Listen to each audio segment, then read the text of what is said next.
My daughter smiled as she handed me coffee that morning, the same smile she had had since kindergarten. 6 hours later, I would be standing in a parking lot, listening to her voice through a hidden mic, calmly discussing how to make my death look like a workplace accident. The woman planning to destroy me was not some stranger. She was the little girl I had taught to ride a bike on Barton Creek Road. But I am getting ahead of myself. Let me take you back to that Monday morning, the last morning I woke up believing my life was what I thought it was. October in Austin, Texas does not feel like fall anywhere else. The air still carries summer heat, but there is a shift, something golden in the light that tells you the year is turning. I sat at my kitchen table at 6:15 in the morning, boots already on, coffee already half gone. Through the window, I could see my truck parked in the driveway, the Callahan Auto decal on the door catching the early sun. 30 years. That is how long I had been building what sat outside that window. I started at 19 years old with a borrowed wrench, $200 in my pocket, and enough stubbornness to outwork every other mechanic in Travis County. One bay in a rented garage became one shop. One shop became two. Two became three. Callahan Auto now employed 22 people across Austin. Pulled in revenue I never dreamed of when I was lying under cars, with grease dripping into my eyes. Linda came down the stairs in her robe, hair still damp from the shower. 28 years of marriage, and she still moved through our kitchen like she owned the place, which I suppose she did. She poured herself coffee without asking if I wanted a refill, because after 28 years, she already knew I was on my second cup. "You are meeting with the bank today, right?" she asked, settling into the chair across from me. "Thompson at First National. 10 o'clock. If the numbers work out, we break ground on shop number 4 by January." She nodded, stirring cream into her cup. "That is exciting, Bobby. You have worked so hard for this." I looked at her across the table. Still beautiful, at 52. Still the woman I had fallen in love with at a 4th of July barbecue 3 decades ago. But lately, something had shifted between us. New clothes appearing in the closet. Spa visits that used to happen once a month now happening weekly.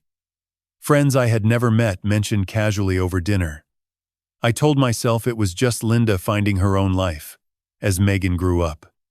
Women do that. It was healthy. The front door opened without a knock. Only one person entered our house that way. "Morning, family." Megan breezed into the kitchen, purse over one shoulder, phone in hand. 27 years old, sharp as a razor, and the best bookkeeper I had ever employed. She had been managing the financial side of all 3 Callahan Auto locations for 4 years. Every receipt, every invoice, every payroll check ran through her hands. She kissed my cheek, stole a piece of toast off my plate, and dropped into the chair beside Linda. "Hey, Dad. Big day today, right? The 4th shop? Meeting with the bank." I confirmed. "If Thompson approves the loan, we are looking at the Riverside corridor. Good location, high traffic, plenty of room for 8 bays. That is amazing." Megan grinned. "The Callahan empire expands." Empire. I chuckled at that. I was just a mechanic who got lucky and worked hard. But I liked hearing her say it. Liked knowing my daughter saw what I had built and felt proud. The 3 of us sat there for a few minutes, drinking coffee, talking about nothing important. Linda mentioned needing groceries. Megan complained about a client who kept changing invoices. I checked the time and started gathering my things. That is when Linda's phone rang. She glanced at the screen and answered quickly. Her face changed in an instant. The casual morning ease drained away, replaced by something tight and panicked. "What? When?" She stood up so fast her chair scraped the floor. "Oh my God. How bad is it?" Megan set down her toast, watching her mother with sharp attention. I stood too, my body responding to the alarm in Linda's voice before my mind caught up. Linda lowered the phone, hand pressed against her chest. Her eyes were wide, wet. "Bobby, it is Dad. He had a stroke this morning. Mom found him on the kitchen floor. They are taking him to Methodist Hospital in San Antonio. My stomach dropped. Linda's father, Gerald, was 79. A stroke at that age could mean anything, from minor to fatal. I am coming with you, I said, already reaching for my keys on the counter. No. Linda shook her head, wiping her eyes. You have the bank meeting. You have been working toward this for months. I will drive down, check on him, and call you the second I know anything. Linda, your father matters more than any loan. Megan stood up, already pulling her jacket on. I will go with Mom. You handle the bank, Dad. Grandpa needs family there. And you need to be here for the business. We have got this. I looked at my daughter. Calm. Composed. Already solving the problem. That was Megan. Always had been. The girl who organized her own birthday parties at age 10. The teenager who balanced the books for my first shop as a school project. Reliable. Responsible. Something in my chest pulled tight, though. A feeling I could not name. Not worry about Gerald exactly. Something else. Something small and sharp. Like a pebble in your boot that you cannot quite locate. You sure? I asked. We are sure. Linda grabbed her purse, keys already in hand. I will call from the hospital. I pulled them both into a hug. Linda smelled like her shampoo. Something floral I had never learned the name of. Megan squeezed my hand the way she always did. 3 quick pulses. Our thing, since she was 5. Call me the minute you know anything, I said. If it is bad, I am leaving immediately. We will. Linda kissed my cheek. Love you. Love you, Dad. Megan was already heading for the door. I stood in the doorway and watched Linda's white SUV back out of the driveway. Megan waved from the passenger seat. The car turned onto Barton Creek Road and disappeared behind the neighbor's oak tree. The house went quiet. I stood there for a long moment, listening to nothing. The coffee maker ticking as it cooled. The refrigerator humming. A mockingbird outside the kitchen window, singing its stolen songs. Something is not right. The thought came uninvited and unwelcome. I pushed it away. Gerald was sick. My wife and daughter were doing what families do. I had a meeting with the bank that could change the trajectory of my business. Everything was fine. I grabbed my keys, my folder of financial projections, and headed for the door. At 9:47 in the morning, I pulled into the First National Bank parking lot, still telling myself that the knot in my stomach was just nerves about the loan. It was not nerves.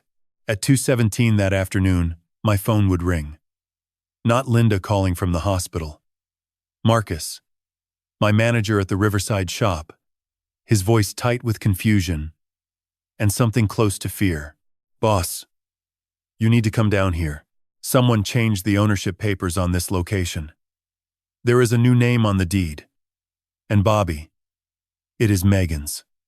I made it to the Riverside shop in 14 minutes. Should have taken 20, but I do not remember stopping at any red lights. My hands gripped the steering wheel the way they used to grip a wrench when a bolt refused to give, tight enough to turn my knuckles white. Marcus was waiting in the back office. A small room that smelled like motor oil and burnt coffee. 35 years old, former Army mechanic. Ran my Riverside location for 3 years. He kept that shop cleaner than most hospitals. I trusted him completely. He did not say hello. Just pointed at the papers spread across the desk. Found these filing the insurance renewal. Page 3. I picked up the ownership documents. Pages 1 and 2, normal. Page 3 stopped me cold. An amendment to the deed, dated 6 weeks ago. Additional owner added, Megan Elizabeth Callahan. My signature sat at the bottom, authorizing the change. Except I had never signed this document, never seen it. Would never add someone to the deed of my most valuable property without my lawyer present. That is not my signature, I said. Marcus nodded. The R in Robert curves wrong. Whoever did this Studied your writing, but did not quite nail it. I stared at my daughter's name above my forged signature. 6 weeks ago, while she sat at my dinner table laughing at my jokes, she was filing paperwork to steal my shop. The Riverside location was worth $1.4 million. 8 bays, state-of-the-art equipment, a reputation built over 15 years. And someone was trying to take it with a pen and a lie. Who else has access to these files?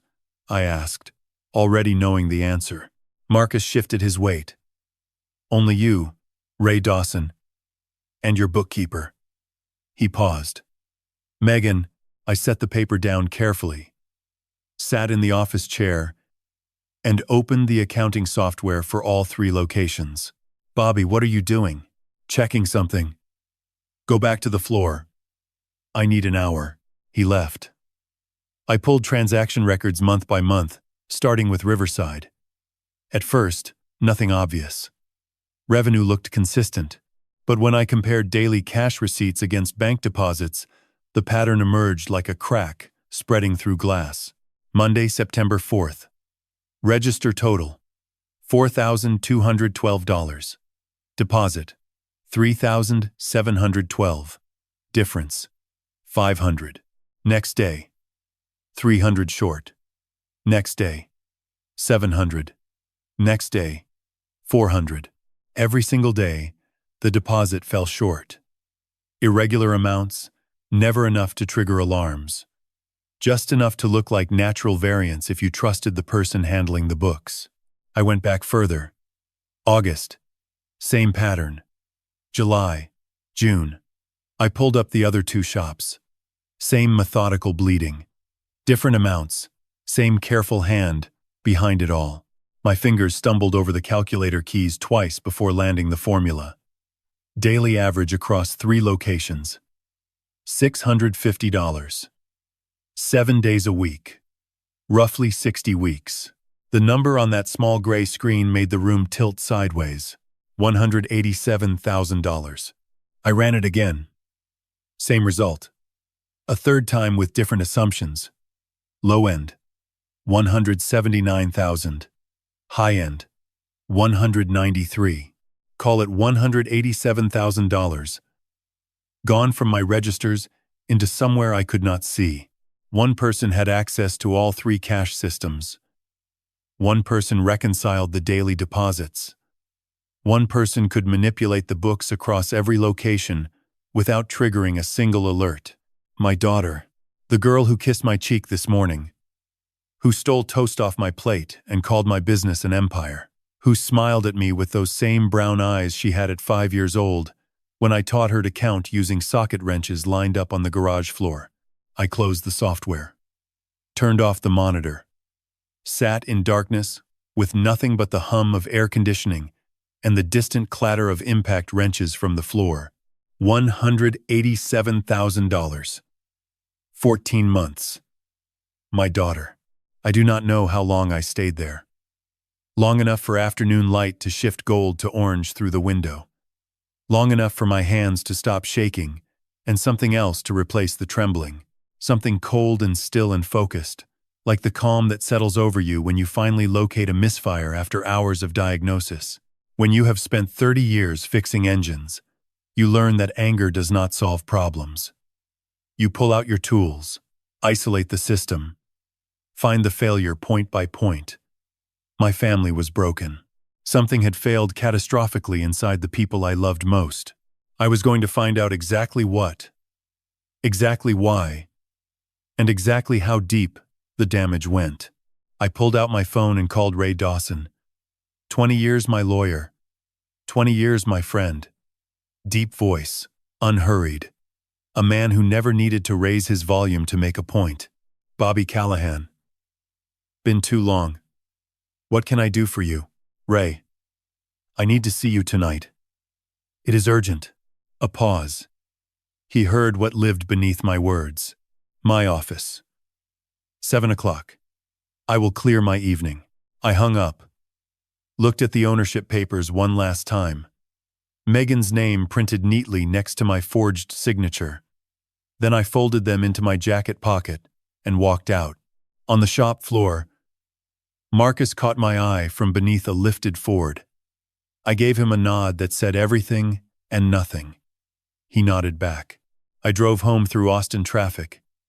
Taco trucks and construction cranes and live music pouring from open doors on South Congress.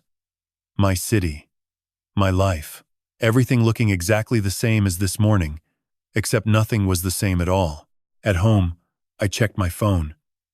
2 missed calls from Linda. 1 voicemail. I listened, standing in the empty kitchen. "Hey, honey. It is me. Dad is stable. They are running tests, but the doctor seems optimistic. We will probably stay overnight. I will call later tonight. Love you." Her voice was smooth, warm, perfectly calibrated concern for a father who may or may not actually be lying in a hospital bed 200 miles south. I set the phone on the counter and stared at it for a long time. Was any of it real? Ray Dawson's office sat on the 6th floor of a limestone building on Congress Avenue, the kind of place that smelled like old leather and expensive decisions. I had known Ray since we were both 25, back when he was a junior associate handling my first shop's lease agreement, and I was a kid in grease-stained jeans who could barely afford his hourly rate. 30 years later, he was one of Austin's top commercial litigation attorneys, and I was his oldest client. I showed him the ownership papers first. He studied them under his desk lamp, reading glasses perched low on his nose, jaw tightening with every line. "This is a forgery," he said.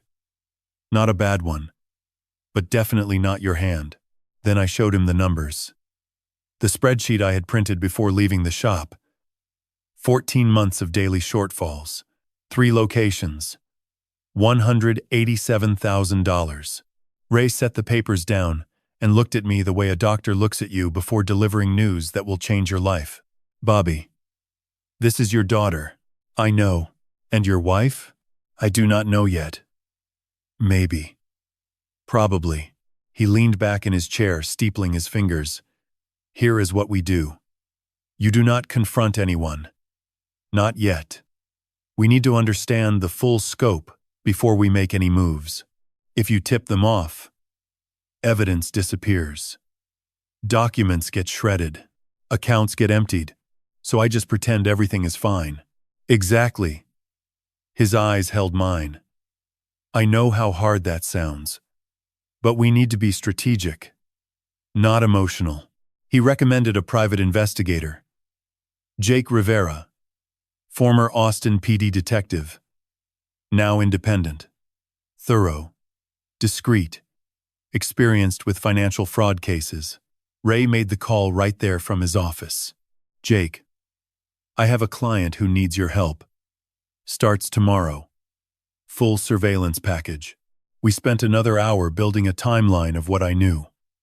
The forged deed, the missing cash, Linda's sudden emergency, Megan's access to everything. By 9 o'clock, I had a plan. Not a complete one, but enough to keep me moving forward instead of drowning in the dark. I drove home. The house was empty, quiet, full of ghosts. I heated leftover barbecue in the microwave and ate standing at the kitchen counter because sitting at that table alone felt like admitting something I was not ready to admit. Tuesday morning, I went to work like nothing had changed. Smiled at employees. Approved purchase orders. Shook hands with a parts supplier. The performance came easier than I expected, and that bothered me more than anything. At noon, I drove back to Riverside and pulled the security camera footage from the past 3 weeks. Our system was basic. 4 cameras, 1 covering each entrance and the parking lot. Low resolution, but good enough to identify faces. I sat in the back office with the door locked, scrubbing through hours of footage at double speed. Cars pulling in, customers walking through, mechanics moving between bays. Normal life at Callahan Auto. Recorded in grainy time-lapse. Then I saw her. Thursday of last week, 2:14 in the afternoon. Megan's silver Honda pulling into the employee lot behind the building. She parked in her usual spot. Got out, checked her phone. Waited. 2 minutes later, a black Dodge Ram pulled in beside her. A man stepped out. Tall, early 30s, athletic build. He wore dark jeans and a fitted jacket. Even in the low-resolution footage, I could see he carried himself with a kind of confidence that filled space, the walk of someone who believed the world owed him something. They talked for 6 minutes. He leaned against his truck, arms crossed, relaxed. She stood close, body angled toward him, the way people stand when they trust someone completely. He touched her arm once. She laughed. Then he got back in his truck and drove away. Megan stood in the lot for another minute, typing on her phone, before going inside. I rewound. Watched it again. Paused on the truck as it turned toward the exit. There, on the driver's side door, a logo.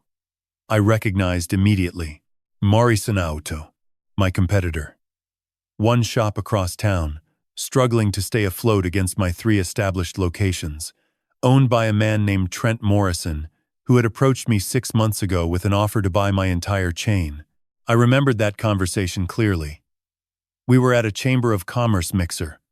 Trent had cornered me near the bar with a glass of bourbon and a smile that showed too many teeth. Your operation is impressive, Bobby. 3 shops. Solid reputation. I would love to discuss a potential acquisition. Combine our resources. Build something bigger. I am not selling, I told him. Built it from scratch. Planned to keep it. He had smiled wider. Swirled his bourbon. Looked at me with those bright, calculating eyes. You will change your mind eventually. I had laughed it off. Forgot about it by the next morning. Now those words sat in my chest like a stone. I kept scrubbing the footage. Found him again the following Tuesday. Same routine. Parking lot. 6 minutes of conversation with Megan. The easy body language of 2 people who knew each other well. Then again on Thursday. 3 visits in 1 week. I took screenshots. His face. His truck. The Morrison Auto logo. The timestamps. Then I called Jake Rivera. He answered like a man who was already working. Rivera. Jake. It is Bobby Callahan. Ray Dawson connected us last night. Right. The financial fraud case. What do you have for me? I have a name. Trent Morrison. Owns Morrison Auto here in Austin. He has been meeting with my daughter at my own shop. I need to know everything about this man, who he is, where he comes from, what he wants. I will have something by Thursday, Jake said. In the meantime, do not change your routine. Do not let anyone know you are looking. I hung up and stared at the frozen frame on my screen. Trent Morrison leaning against his truck, arms crossed. That confident smile, aimed at my daughter in my parking lot at my shop. 6 months ago, he wanted to buy my business. I said no. Now he was meeting secretly with the person who controlled my books. That night, I called Linda. Kept my voice steady, warm, concerned. How is your dad doing? Better. Doctor says the scans look promising. We might come home Thursday. Good. I miss you both. Give Gerald my best. I will, honey. Thank you for being so understanding. I love you, Linda. Love you too, Bobby. I hung up and sat in the dark living room, phone resting in my palm, her words still echoing. Love you too. The same 3 words she had said 10,000 times across 28 years. Tonight they sounded hollow, like knocking on a wall and hearing empty space behind it. Thursday. Jake would have answers by Thursday. I could wait 2 days. Thursday came slow. The way time moves when you are waiting for news that might break you further or confirm what your gut already knows. I spent Wednesday in a fog. Approved invoices without reading them. Signed checks without looking at amounts. Sat through a staff meeting at the South Congress shop and could not tell you a single thing that was discussed. Thursday morning, 9:17. Jake Rivera called. Bobby, you free to talk? Go ahead. Not on the phone. Meet me at my office. 11 o'clock. Bring Ray if you can. Jake's office was nothing fancy. Second floor of a strip mall on East 7th, sandwiched between a tax preparer and a nail salon. Metal filing cabinets lined the walls. A desktop computer hummed on a cluttered desk. No window dressing, no pretense. Just a man who found things other people wanted to stay hidden. Ray was already there when I arrived, sitting in one of two folding chairs across from Jake's desk.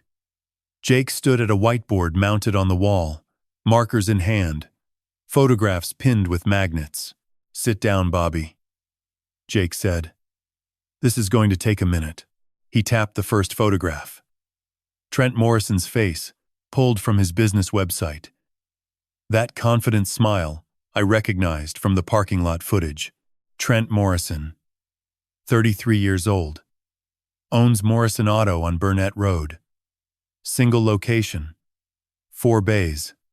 Struggling financially. He is about $90,000 in debt to his equipment supplier and 3 months behind on his commercial lease. Jake moved to the next photo. A mugshot. Same face, younger, harder. Different name printed at the bottom. Real name, Trent Michael Dubois. Born in Lafayette, Louisiana. This is his booking photo from Baton Rouge, 2018. Fraud, identity theft, and theft by deception. Charges were eventually reduced, served 14 months. My stomach tightened. A convicted conman was meeting my daughter in my parking lot. It gets worse. Jake pinned another photo. A woman, mid-30s, dark hair, tired eyes but strong jaw. She held a small boy on her hip. This is Maria Dubois, Trent's wife. Legal, still married, never divorced. They have a son named Lucas, 7 years old. Lives in Baton Rouge with her mother. Wife. The word landed like a brick. Megan thought she had a boyfriend. She had someone else's husband. Jake continued. Trent's pattern is consistent across multiple targets. He identifies women connected to money or assets, ingratiates himself, builds trust, extracts funds through the woman, then disappears when the well runs dry. He pinned a third photo. Another woman, blonde, early 30s, Jennifer Hayes, Phoenix, Arizona, 2021. Trent lived with her for 8 months under the name Trent Marshall. By the time she realized what was happening, he had drained $280,000 from her savings and retirement accounts. She filed charges, but he had already crossed state lines. Ray leaned forward. So we have a serial con artist with prior convictions, a pattern of targeting vulnerable women connected to wealth, and he is currently embedded with Bobby's daughter, who manages all financial operations for a multi-million-dollar business. Jake nodded. That is the picture. But there is more. He pulled a document from a folder on his desk and handed it to me. I recognized the format immediately. Life insurance. Policy summary. Bobby, when was the last time you reviewed your life insurance? I stared at the page. My policy. $1 million death benefit. I had set it up 12 years ago, named Linda, as primary beneficiary. Standard practice for a business owner with a family, except the beneficiary line no longer read Linda Callahan. It read Megan Elizabeth Callahan. Changed 2 months ago, Jake said. Authorization signature matches the same forgery pattern as your property deed. Close to your handwriting, but not exact. 2 months ago. While I sat at Sunday dinners and watched football with my family, someone was rearranging the pieces of my death, changing who would profit. When I stopped breathing, $1 million to Megan. $1.4 million shop already being transferred to her name. $187,000 already stolen. A con man with prior convictions pulling the strings. The math was not complicated. The conclusion was not hard to reach. But hearing Ray say it out loud still hit like a hydraulic press-crushing sheet metal. Bobby. Ray's voice was careful, measured. This is not just fraud anymore. Whoever is behind this, whoever is planning this, they are not going to stop at taking your money. the insurance change, the property transfer, the pattern Jake described. They are building towards something final. I looked at Ray, then at Jake. Both men watched me with the same expression, concern wrapped in professional restraint. You are saying they want me dead. I am saying all the pieces point in that direction, Jake replied. The insurance beneficiary change is the clearest indicator. Nobody forges a signature to become the beneficiary of $1 million life insurance policy unless they expect that policy to pay out. The room felt smaller. The fluorescent lights buzzed overhead, a sound I had not noticed until that moment. My hands rested on my knees, steady, but everything behind my ribs was shaking. My daughter, my wife, a man I had never properly met. All of them circling my life, like mechanics around a car they planned to disassemble. What do we do? I asked. Jake pulled the whiteboard forward. We keep building the case. I am going to get closer to Trent, monitor his communications, document his movements. We need to understand the exact mechanism, how they plan to do it, and when, Ray added. And we need to move carefully, Bobby. If they suspect you know, the timeline accelerates. Right now, they think they have the luxury of patience. That is our advantage. I nodded. Stood up. My legs felt like they belonged to someone else. How much time do we have? Jake looked at me steadily. Based on the pace of their financial moves and the insurance change being recent, I would estimate 2 to 4 weeks before they attempt something. We will know more once I get into Trent's communications. 2 to 4 weeks. 14 to 28 days of smiling at my daughter, kissing my wife, sleeping under the same roof as people who were measuring me for a coffin. I shook Jake's hand. Shook Ray's. Walked down the stairs and into the midday Texas sun. The parking lot was bright and hot. Cars baked on asphalt. Somewhere across town, Trent Dubois was probably having lunch with my daughter, whispering promises about the future they would build on my grave. I got in my truck and sat there for 5 minutes, hands on the wheel, engine off. Then I drove to work. Because that is what you do. You keep moving. You keep building. You do not let the people trying to destroy you see that you know. Not yet. Not until you are ready. Friday afternoon. Jake called again. Bobby, I got into Trent's email. He is using a burner account. Thinks it is secure. It is not. What did you find? A long pause. The kind that makes your throat tighten before you hear the words. They have a plan, Bobby. A specific plan. For you. Tell me. Trent sent Megan a series of emails over the past 3 weeks. Coded language mostly, but not sophisticated enough to hide the meaning if you know what you are looking at. They reference your Riverside shop specifically. The equipment. The hydraulic lifts. I felt the blood leave my face. What about them? The plan is to tamper with the hydraulic lift in Bay 4. Your bay.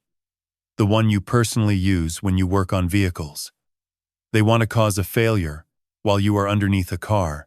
Jake's voice was clinical, factual. The tone of a man reporting evidence rather than delivering a death sentence. The emails call it a workplace accident. Trent wrote, and I quote, "Equipment failure happens all the time in these old shops. Nobody questions it." I sat down. Did not realize I had been standing until my legs gave out and the kitchen chair caught me. When? I asked. Based on the email timeline, they are targeting sometime in the next 2 weeks. Trent mentions wanting it done before the holiday. Before Thanksgiving. 2 weeks. 14 days. And then my daughter and her conman boyfriend plan to crush me under 2 tons of steel and call it an accident. Is there more? Jake exhaled. Yeah, there is more. Financial records show Megan transferred $50,000 to an account controlled by Trent 6 weeks ago. The memo line reads, Investment, Morrison Callahan Venture. I checked. There is no registered business by that name. No LLC filing. No tax ID. Nothing. The money went directly into Trent's personal spending account. $50,000. On top of the $187,000 already stolen from my daily operations. $237,000 total. My entire life reduced to a funding source for a con man's lifestyle. One more thing, Jake continued. I traced some of Trent's spending from that $50,000 high-end apartment in the Rainy Street district. New watch, about $8,000 retail. Dinners at restaurants where a steak costs more than most people's car payments. He is living large on your money, Bobby. I thanked Jake. Hung up. Sat in my empty kitchen, listening to the clock tick on the wall above the stove. Saturday morning, I drove to the Riverside shop before anyone else arrived. 5:45 in the morning. Sky still purple. I unlocked the bay doors and walked to bay 4. My bay. The lift I had used personally for 15 years. I got down on my back and slid underneath the way I had done 10,000 times before. Flashlight in hand, I examined every bolt, every hydraulic line, every connection point. It took me 12 minutes to find it. 3 of the 4 anchor bolts on the left support column had been loosened. Not removed. Just backed off enough that under full load, over time, the column would shift. The hydraulic seal on the main cylinder showed a thin cut, barely visible, the kind of precision damage that would cause a slow leak. Under a heavy vehicle, the lift would hold for a while. Maybe minutes, maybe an hour. Then it would fail. Someone had been here. Someone had touched my equipment, had knelt right where I was kneeling now, and carefully, methodically, set a trap designed to drop a car on top of me. I tightened the bolts, replaced the hydraulic seal with a spare from the parts room, fixed what they had broken, left no sign that I had been there. Then I sat on the concrete floor of Bay 4 and stared at the lift tower rising above me. My hands smelled like hydraulic fluid and rust, the same smells that had defined my life since I was 19 years old. Now they smelled like a crime scene. I had built this place with my hands. Every bolt in this building had passed through my fingers at some point, and my daughter had walked in here. Probably at night. Probably while I slept in our house 5 miles away, and turned my life's work into a murder weapon. That evening Linda called. Cheerful. Normal. Hey babe. Dad is doing so much better. The doctors are really pleased. Megan and I might come home Monday. That is great news. I said. I miss you both. We miss you too. How is the shop? Running smooth. Marcus has everything under control. Good. You work too hard, Bobby. Take a break this weekend. Watch some football. Eat something that is not gas station barbecue. I laughed because that was what Bobby Callahan would do. The Bobby Callahan who did not know his wife was lying. Who did not know his daughter had loosened bolts on the machine that could kill him. I love you, Linda. Love you too, honey. See you Monday. I hung up. Stood at the kitchen window, looking out at the backyard. The live oak tree I had planted when Megan was born, 27 years ago. It was massive now, branches spreading wide enough to shade half the yard. I used to push her on a tire swing hung from the lowest branch. She would scream with laughter. Higher, Daddy. Higher. Now she was planning how to put me in the ground. I turned away from the window. Sat at the table with a notepad and a pen. At the top of the page, I wrote one word. Thanksgiving. 12 days away. The biggest family gathering of the year. Linda always hosted. 20 to 30 people around our dining table. Turkey, stuffing, the whole production. A house full of people who loved me. Or at least, people I thought loved me. 12 days. That was my timeline now. Not theirs. Mine. I was not going to wait for a hydraulic lift to fall on my head. I was not going to let them choose the day and the method. I was going to choose. And when the moment came, it would be on my terms. At my table. In my house. I picked up my phone and texted Ray. Thanksgiving. That is when we end this. Start preparing. His reply came in 30 seconds. Understood. I will have everything ready. I set the phone down, Looked at that single word on the notepad. Thanksgiving. 12 days to build the trap that would save my life. Monday evening. Headlights swept across the living room curtains. I heard the garage door open, the engine cut, 2 car doors closing. Footsteps. Laughter. They were home. I stood in the kitchen, dish towel over my shoulder, steaks sizzling on the stove.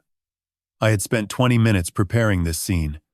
The good husband welcoming his family back. Cold beer on the counter. Garlic bread in the oven. George Strait playing low on the speaker because that was what Bobby Callahan would have on a Monday evening. The door from the garage opened. Linda first. Overnight bag over her shoulder. Face tired, but smiling. Hey, handsome. Something smells amazing. Then Megan behind her.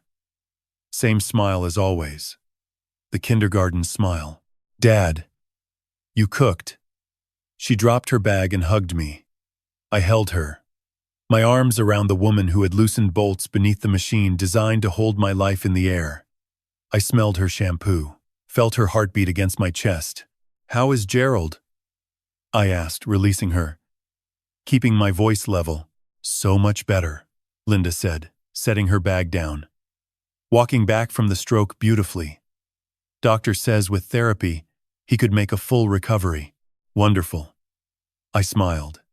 Turned back to the steaks. Flipped them. Watched oil pop and spatter. I am glad you were both there for him.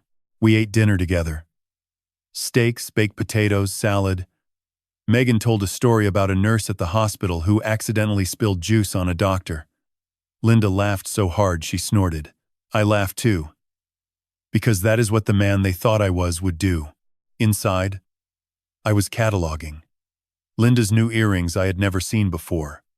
Megan's manicure, fresh and expensive. The easy way they both performed their roles, loving wife and devoted daughter returned from a family crisis. Flawless. If I did not know the truth, I would have believed every second of it. After dinner, Megan left for her apartment. Linda went upstairs to unpack. I cleaned the kitchen and waited. Then I moved. I had purchased the recording devices Saturday afternoon. 3 small audio recorders, each no bigger than a thumb drive. Professional grade, 72-hour battery, voice activated. Jake had recommended the brand.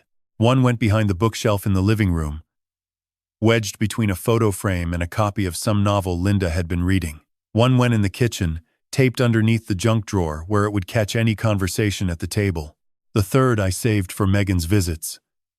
Carried it in my jacket pocket, ready to plant wherever she sat. Tuesday, Wednesday, Thursday. The days bled together in a haze of performance. I went to work, came home, ate dinner with Linda, watched television, said I love you, slept beside a woman who was helping plan my death. Every night after Linda fell asleep, I would ease out of bed, go to my office, and check the recordings. Most of it was nothing. Linda on the phone with friends. Linda watching television. Linda humming while she cooked. Then Thursday night, Megan came over for dinner. Afterward, they sat in the living room while I pretended to work in my office down the hall. The recorder caught everything. Mom, have you talked to Trent this week? Linda's voice. Lower. Yesterday. He brought me that bag I showed you. Said it reminded him of me. He is sweet. But Mom, you know that is just to keep you comfortable, right? This is about the plan. I know, honey. I know. A pause. Then Megan again. It has to happen before Thanksgiving. He said the equipment is already prepped. We just need Dad to be there on the right day, working on the right car. And you are sure he will not notice anything? Mom, Dad has not looked at those lifts in years. He trusts the maintenance schedule. He trusts everyone. Silence for a moment.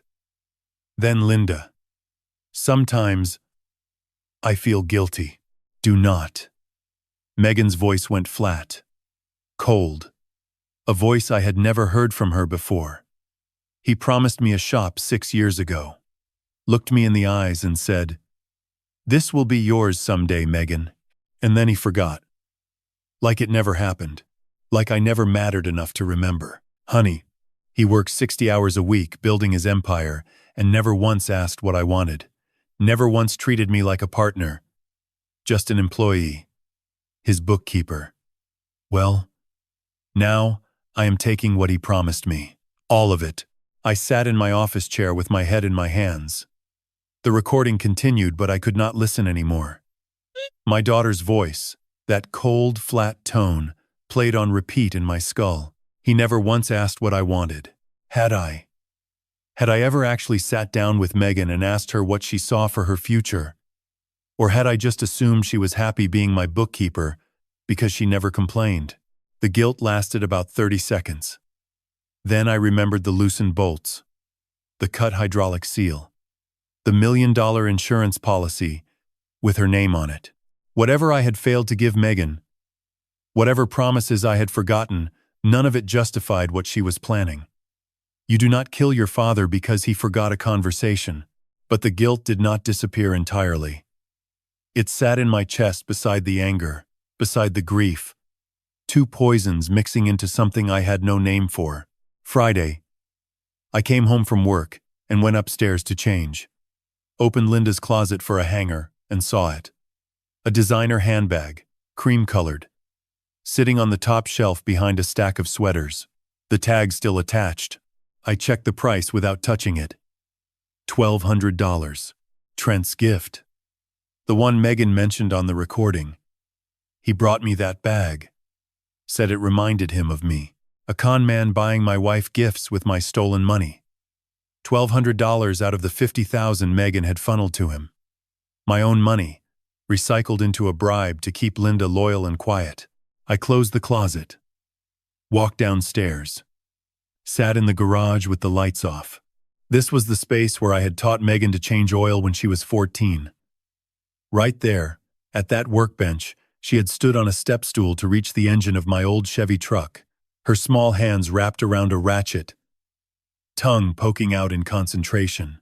I had guided her through every step. And when she finally drained that oil pan by herself, she had looked at me with eyes so full of pride, I thought my heart would burst. Daddy, I did it. I am a real mechanic now. You sure are, baby girl. You sure are. That memory broke something inside me. Sitting in that dark garage, surrounded by tools I had collected over 30 years, I cried. Not loud. Not dramatic. Just tears running down my face in the dark. Quiet as rain on a windshield. The first time I had cried since my mother's funeral 3 decades ago. I let it last 5 minutes. Then I wiped my face with my sleeve, pulled out my phone, and called Ray. We start tomorrow. Full preparation. Thanksgiving is 10 days out. Everything will be ready, Bobby. I promise you that. I hung up. Stood in the dark another minute. Then I walked back inside, kissed Linda goodnight, and went to bed beside the woman who was helping steal my life. 10 days. The countdown was mine now.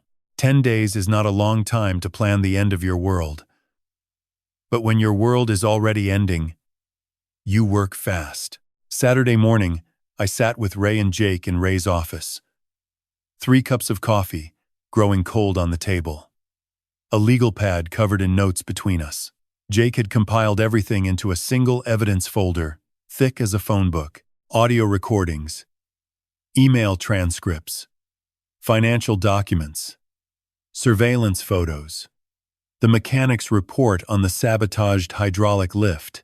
We need law enforcement involved, Ray said. This is beyond civil litigation. This is attempted murder. Jake nodded. I know someone at Austin PD. Detective Sandra Wells. Violent Crimes Division. Sharp, discreet, and she has handled domestic conspiracy cases before. Make the call, I said. Monday afternoon, I sat across from Detective Wells in an unmarked office at APD headquarters.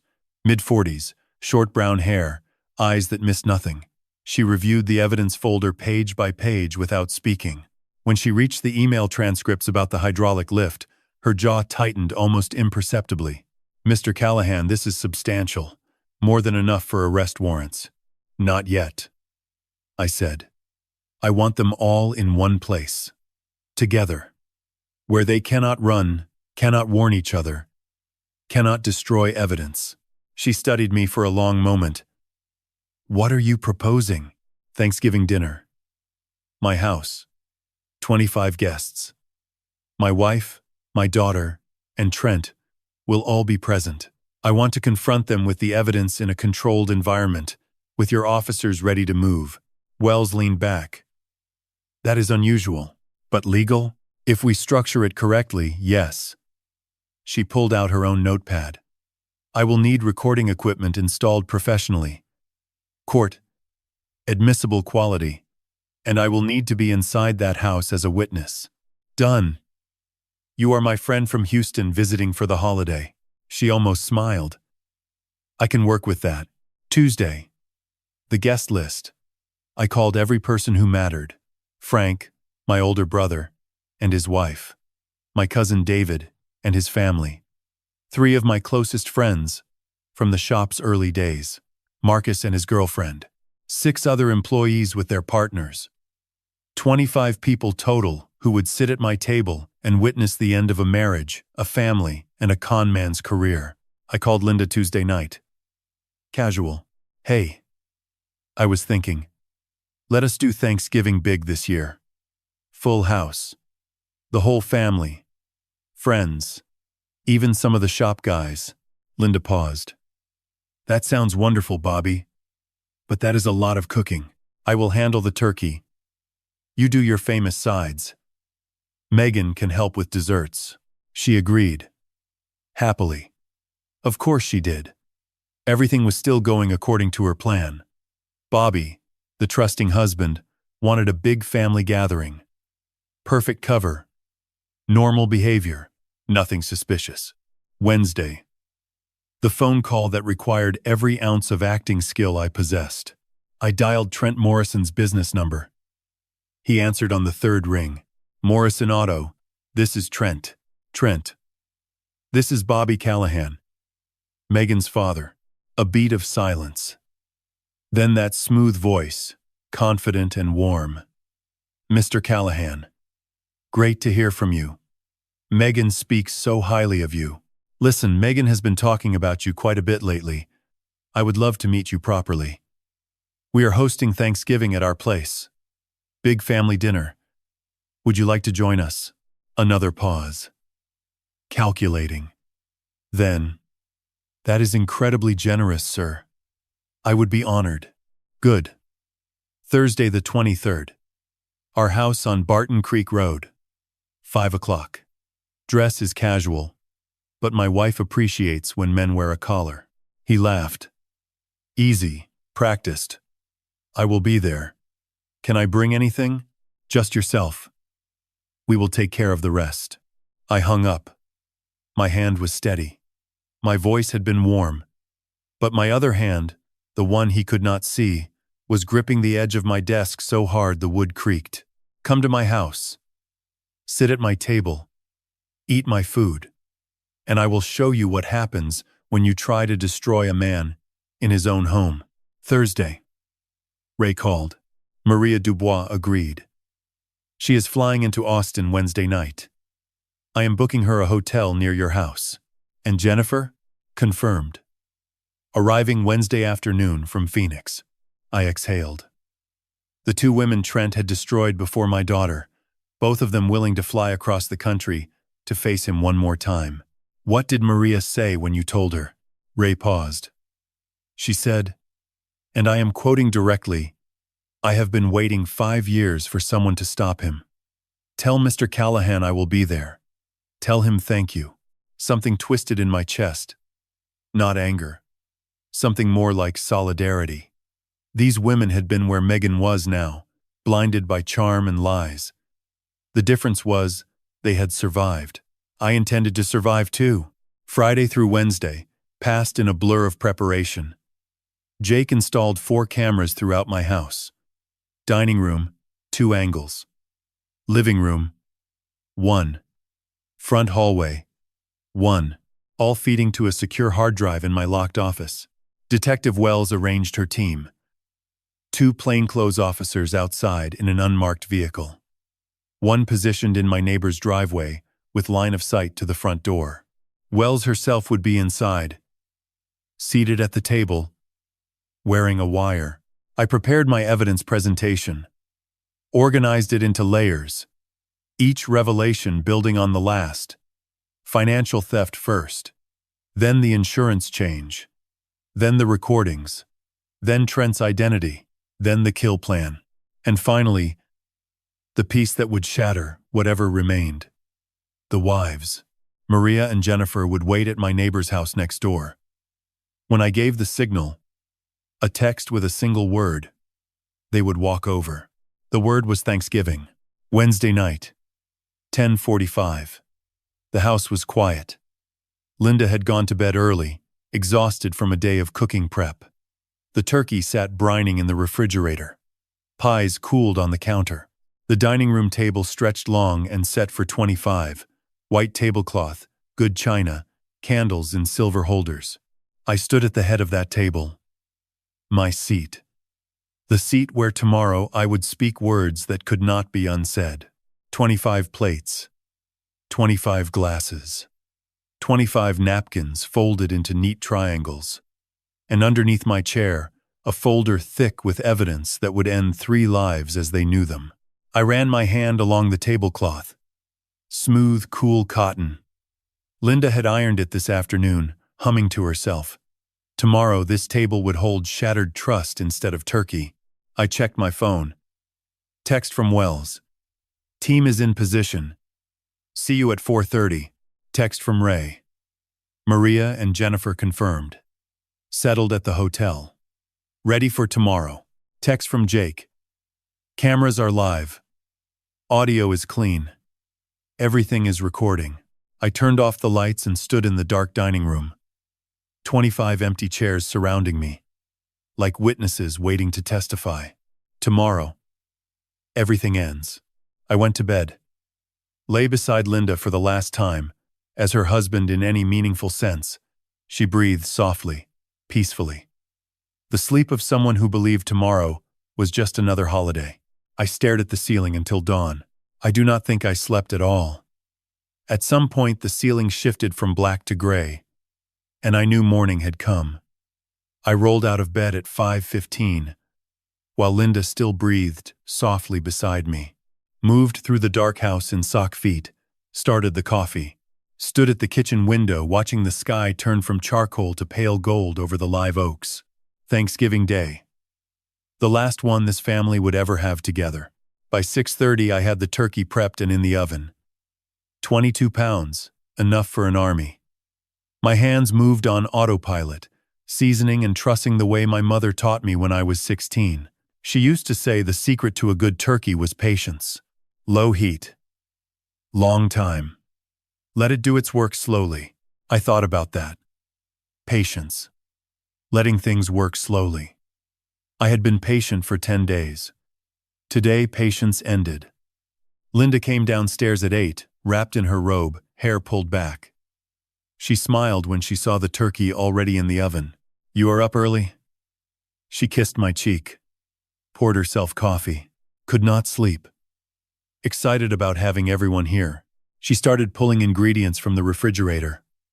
Green bean casserole, sweet potato pie, her cornbread stuffing that took 3 hours to prepare, moving through the kitchen with practiced grace, humming something I did not recognize. I watched her from the table. This woman I had loved for 28 years. The lines around her eyes that I used to trace with my thumb on Sunday mornings. The small scar on her wrist from a cooking accident our first year married. She had burned herself on a cast iron skillet, and I had driven her to the emergency room at 2 in the morning, terrified, holding her hand the whole way. That felt like another lifetime.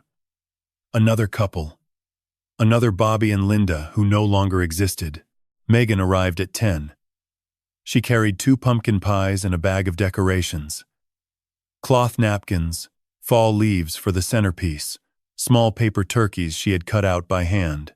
"Look what I made, Dad." She held up one of the paper turkeys, grinning. Like when I was in first grade. Remember? I remembered. She was 6 years old, sitting at this same table with safety scissors and orange construction paper. Her turkeys had been lopsided, with googly eyes glued at wrong angles. She had placed one at every seat and then stood back beaming, waiting for me to tell her they were perfect. They were perfect. I took the paper turkey from her hand now, held it carefully. The cutting was precise, adult hands making something a child once made poorly. These are great, sweetheart. Just like old times. She beamed. The same beam. 21 years apart, and the same expression on her face. How could this be the same person who discussed my murder over kitchen recordings? How could those hands that cut paper turkeys also loosen bolts on a hydraulic lift? I did not have answers. I set the turkey on the table and helped arrange the centerpiece. The morning passed in a strange, dreamlike quality. 3 people cooking and decorating together. Laughter, music on the speaker. Linda sampling her cornbread and declaring it her best batch yet. Megan snapping photos for her Instagram. The house smelling like roasting turkey and cinnamon candles. At 4:30, the doorbell rang. First guests arriving. Frank and his wife Carol, carrying a case of beer and a store-bought pie that would quietly be set in the back of the refrigerator behind Linda's homemade ones. My brother grabbed me in a bear hug. Happy Thanksgiving, little brother. Frank did not know what today was. None of them did. I had told no one except Ray, Jake, and Wells. Every guest arriving today was innocent, unknowing, about to witness something that would be talked about in this family for generations. More cars pulled up. David and his family. My friends Tommy and Bill with their wives. Marcus arrived with his girlfriend, looking slightly uncomfortable in a button-down shirt instead of his usual coveralls. Employees filtered in. The house filled with noise and warmth and the sound of 20-some people who genuinely cared about each other. At 4:45, a woman I had never met walked up the front path. Short brown hair, friendly smile, casual dress. She shook my hand firmly. Bobby, so great to finally meet you in person. I am Sandra. We talked on the phone. Friend of a friend from Houston? Sandra. Good to have you. Come on in. Detective Wells entered my home and took her position. She accepted a glass of wine from Linda, complimented the decorations, introduced herself to Frank and Carol with the easy charm of someone trained to blend into any environment. Nobody questioned her presence. Just another friend at a big holiday gathering. 5 o'clock. 5:15. 5:30. I moved through rooms, shaking hands, hugging necks, answering questions about the fourth shop, the bank loan, business projections, playing host, playing Bobby. Under my chair in the dining room, the folder waited. At 5:55, the doorbell rang one final time. I answered it myself. Trent Dubois stood on my porch. Dark blue button-down shirt, pressed khakis, leather shoes that probably cost $300. My dollars. He held a bottle of wine in one hand, and that smile, God, that smile, wide and white and full of the confidence that comes from believing you are the smartest person in every room you enter. Mr. Callahan. He extended his free hand. Thank you so much for having me. This means the world to Megan. I shook his hand. Firm grip. Warm palm. The hand that had touched my daughter. The hand that had loosened bolts on my hydraulic lift. The hand that had signed fake business documents funded by my stolen money. Call me Bobby, I said. Come on in. Make yourself at home. He stepped inside. Into my house. Past my threshold. Into the trap I had spent 10 days building around him. Megan appeared instantly, glowing. She took his arm, guided him through introductions. This is my boyfriend Trent. He owns Morrison Auto across town. Trent. This is my Uncle Frank. My dad's brother. Trent worked the room like a politician. Handshakes. Eye contact. Remembering names. Asking questions. Within 10 minutes, he had my brother laughing at a story about a customer who brought a lawnmower to his auto shop by mistake. Charming. Effortless. The perfect boyfriend meeting the family for the first time. I watched from across the room. Linda watching Trent too, a small private smile on her lips when he glanced her way. Megan pressing close to his side, proud, possessive. At 6:15, Linda announced dinner. 25 people migrated to the dining room, found their name cards, settled into chairs. The table looked beautiful, turkey golden and glistening at the center.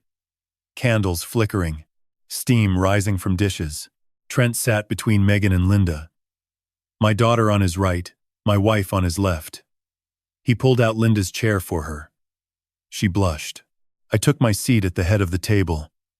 The folder pressed against my calf beneath the chair. 25 faces looked at me, smiling, expectant, hungry. Across the long stretch of white tablecloth, Trent Morrison caught my eye and raised his wine glass slightly. A toast between men. A gesture of respect. I raised mine back. Soon, dinner lasted 45 minutes. The longest 45 minutes of my life. Turkey was carved and passed around.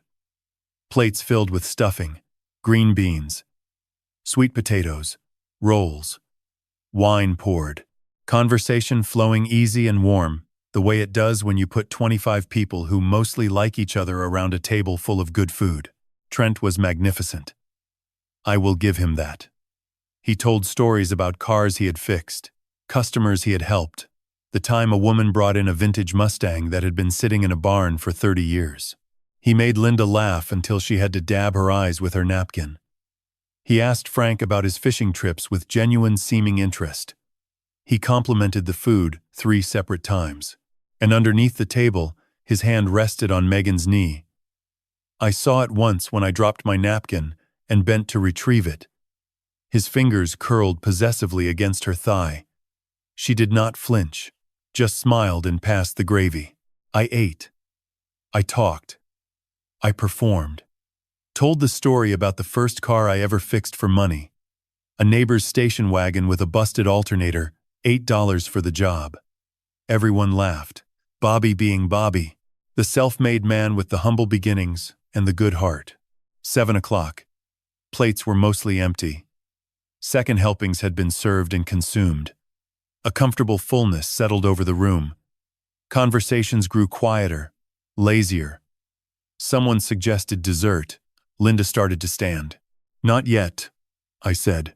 My voice carried across the table. Quiet. But something in the tone made everyone pause. Linda settled back into her chair. Megan looked at me with a flash of something. Curiosity, maybe. Or the first flicker of unease. I picked up my knife and tapped it gently against my wine glass. The crystal sang. Conversations died one by one, until 25 faces turned toward me. I stood up slowly, placed both hands flat on the table for a moment, feeling the smooth cloth beneath my palms.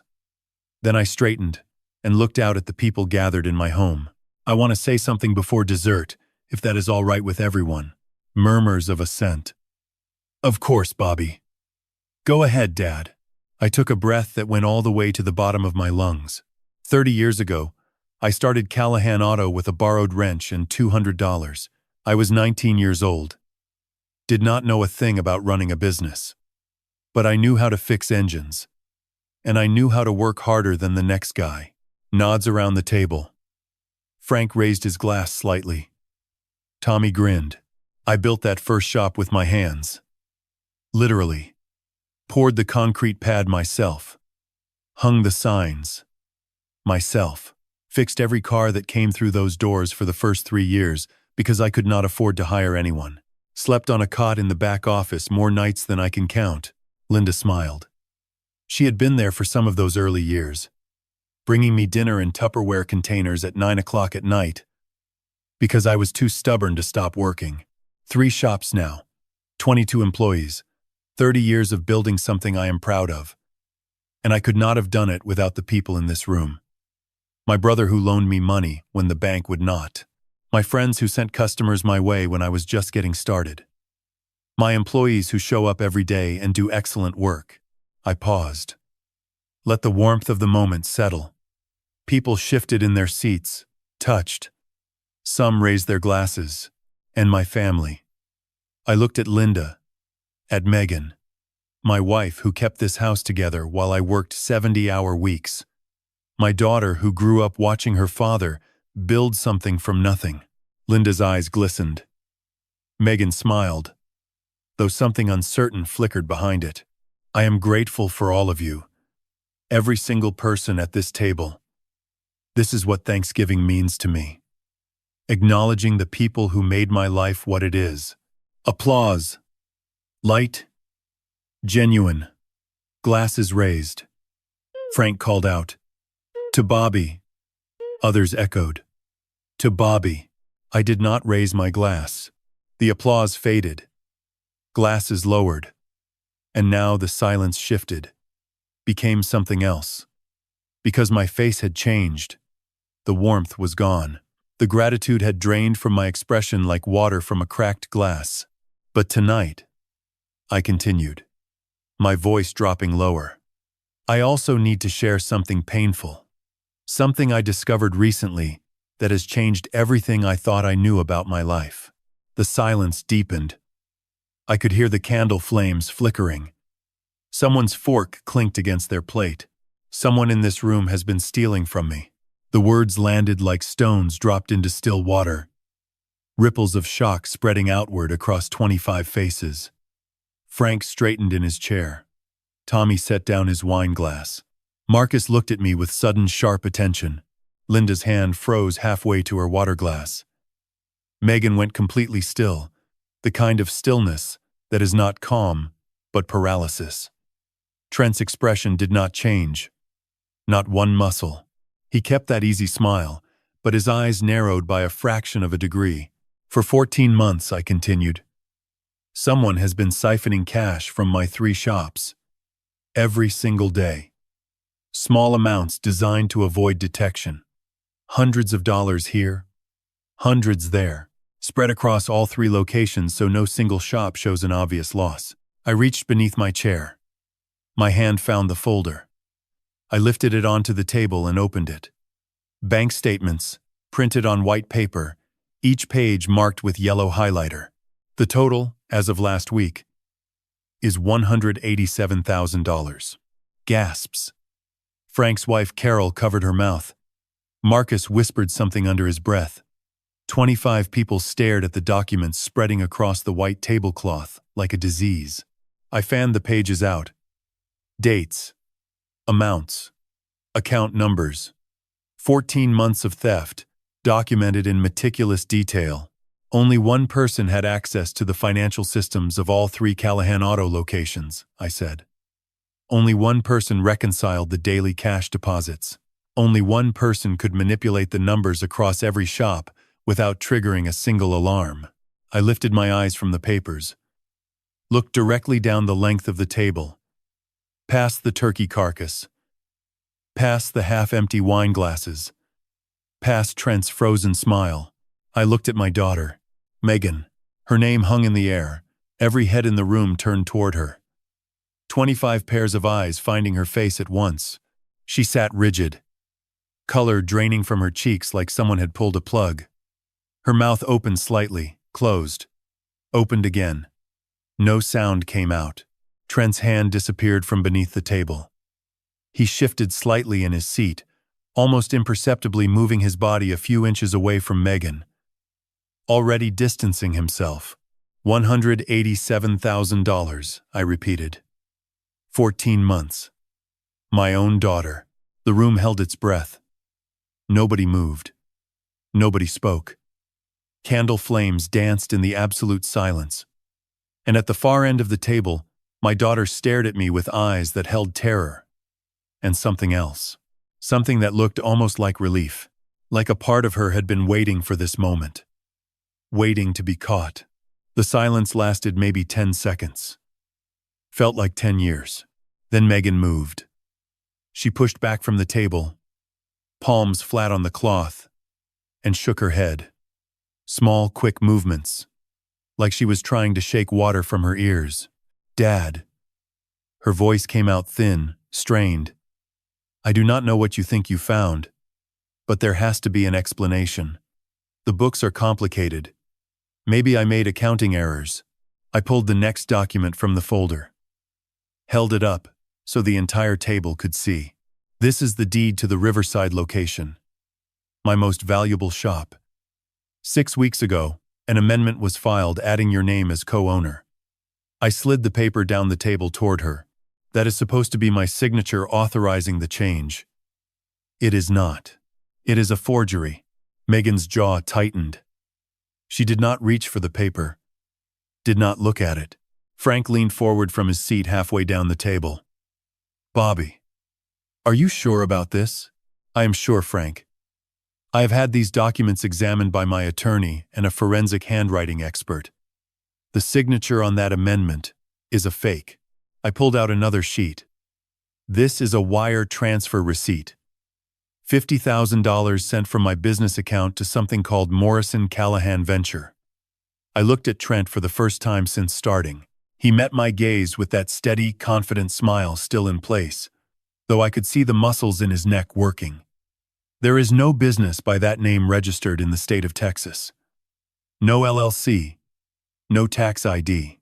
That $50,000 went directly into a personal bank account. The room buzzed. Low murmurs.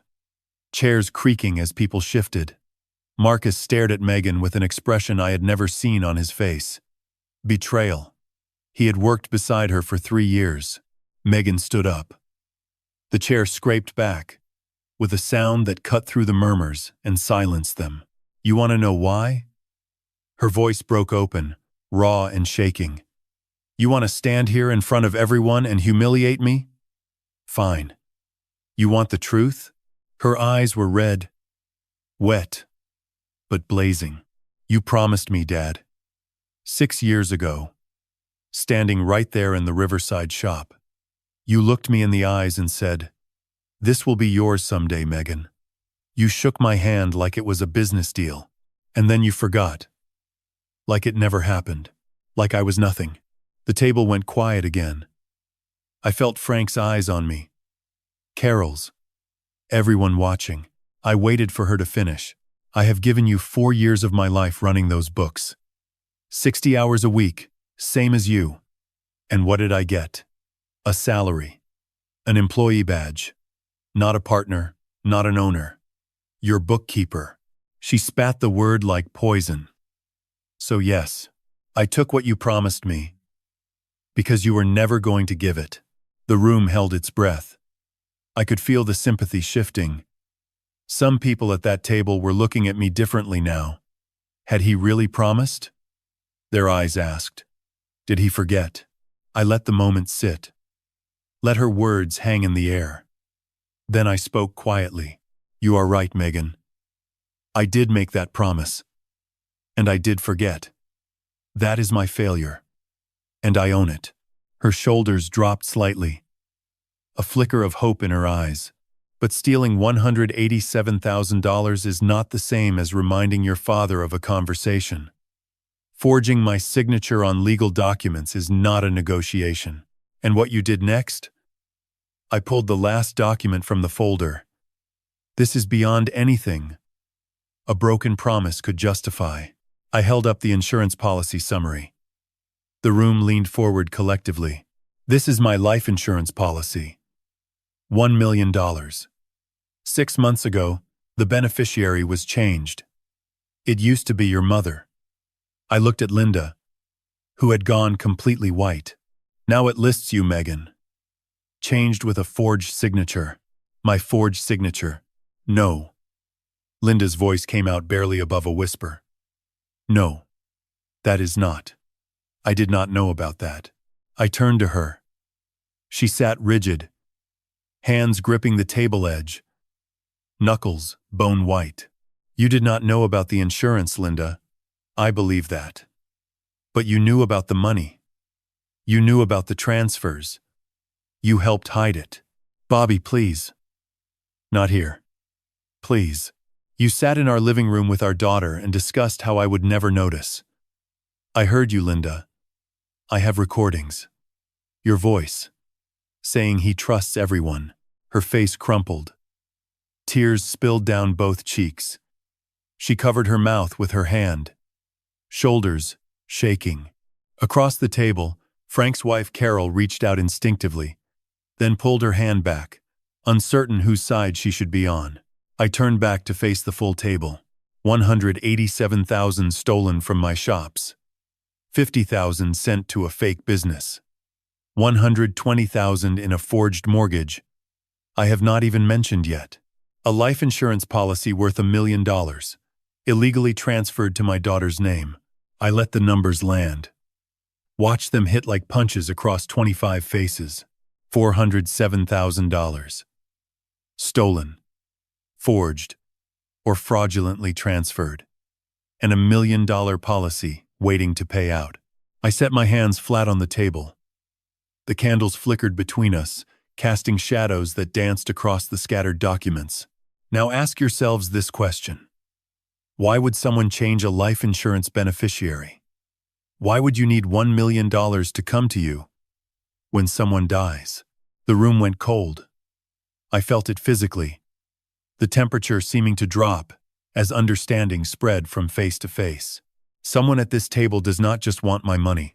I looked at Megan, at Linda, at Trent, whose smile had finally cracked, a hairline fracture running through that perfect facade. Someone at this table wants me dead. Frank stood up. Bobby. His voice was tight, controlled. Who? I did not answer my brother. Instead, I turned to face Trent directly. He sat perfectly still, wine glass untouched, that fracture in his composure widening by the second. 25 people followed my gaze. 25 people looked at the handsome stranger who had charmed them all evening, who had laughed at their jokes and remembered their names and complimented the food. Tell them your real name, I said. Trent's smile disappeared entirely. For the first time that night, I saw the real man beneath the performance.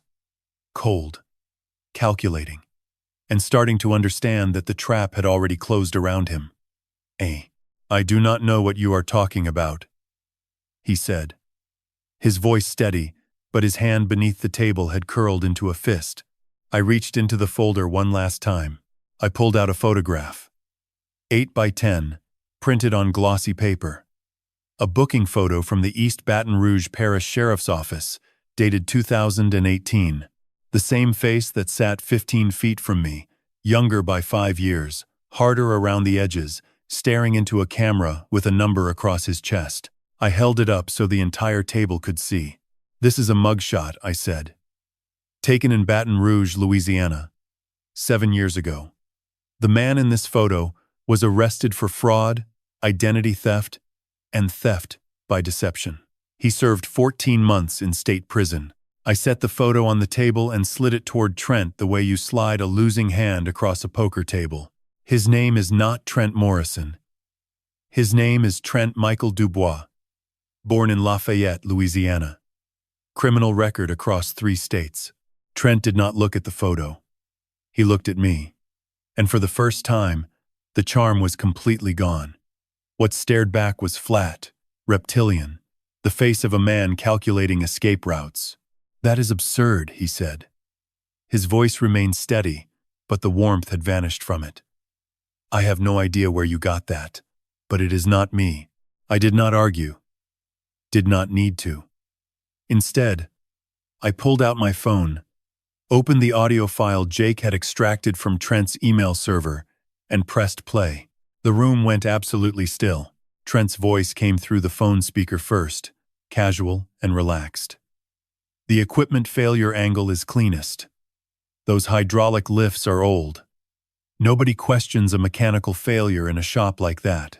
Then Megan's voice. But what if someone investigates? What if they look too closely? Trent again. Baby, equipment failure happens all the time in these old shops. We just need to make sure he is under the right car on the right day. One malfunction. One accident. Insurance pays out within 60 days. The recording played for another 30 seconds. Details about timing, about which bay, about how the bolts needed to be loosened gradually, so the failure looked like wear rather than tampering. When I pressed stop, the silence in the room was so complete I could hear the wax dripping from the candles. Frank had gone pale. Carol gripped his arm with both hands. Marcus stood halfway out of his chair, fists clenched, staring at Trent with an expression that looked one wrong word away from violence. Megan sat with her face in her hands, shaking, not speaking. "They plan to kill me," I said, my voice calm, almost conversational. "A workplace accident at my own shop. Drop a car on me with a sabotaged hydraulic lift. Collect the $1 million insurance policy. And no one would ever know it was murder. You are insane." Trent pushed back from the table. "This is fabricated. I am leaving." "Sit down," Frank said. My brother's voice was a sound I had not heard since we were teenagers, and someone made the mistake of threatening me at a football game. Low, dangerous, absolute. Trent looked at Frank, looked at Marcus, who had fully stood now and moved to block the path to the hallway. Looked at me. He sat down. I was not finished. I pulled out another set of photographs. Surveillance images Jake had taken over the past 2 weeks. Clear, time-stamped, undeniable. "These were taken at La Maison restaurant on South Lamar," I said, spreading them on the table. "Tuesday evening, November 7th. That is Trent, and that," I pointed to the woman across from him in the photo. "That is my wife." The image showed them clearly. A small table near the window. Wine between them. Trent's hand reaching across the table to hold Linda's. Her face tilted up toward him, smiling the way she used to smile at me. More photos followed. Trent and Linda at a coffee shop. Walking together near Lady Bird Lake. His hand on her lower back as they entered a restaurant. Linda stared at the photographs like they were pictures of someone else. Her mouth worked soundlessly. Megan lifted her face from her hands. Her eyes moved from the photos to her mother. Back to the photos.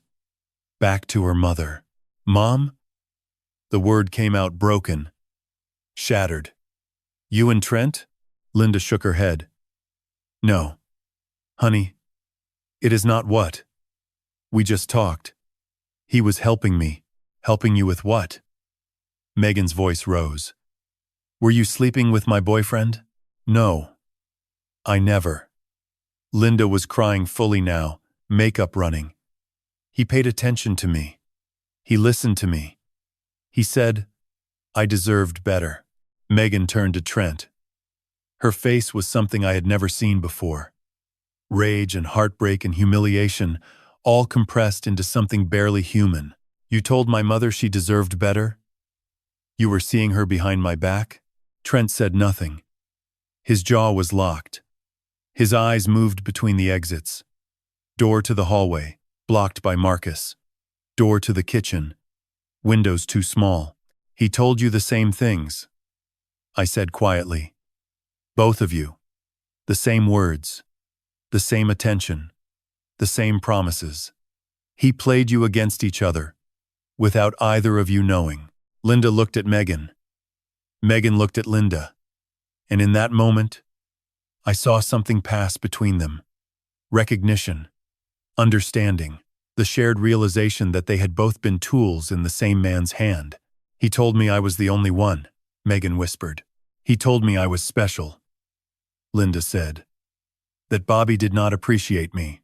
That is his pattern," I said. "Charm the women. Isolate them. Exploit them. He has done it before. Multiple times. Multiple states. Multiple victims." Trent stood again. This time fast, chair toppling backward with a crash that made half the table flinch. "I am done with this circus," he said, moving toward the kitchen doorway. "Sit down, Trent." I did not raise my voice. "We are not done." He stopped. Something in my tone, or maybe it was Frank rising from his seat, or Marcus stepping closer, or the 20 other people in the room staring at him with expressions ranging from horror to fury. He did not sit, but he stopped moving. "There is one more thing you need to know, Megan." I said it gently, as gently as I could, "about the man you think loves you."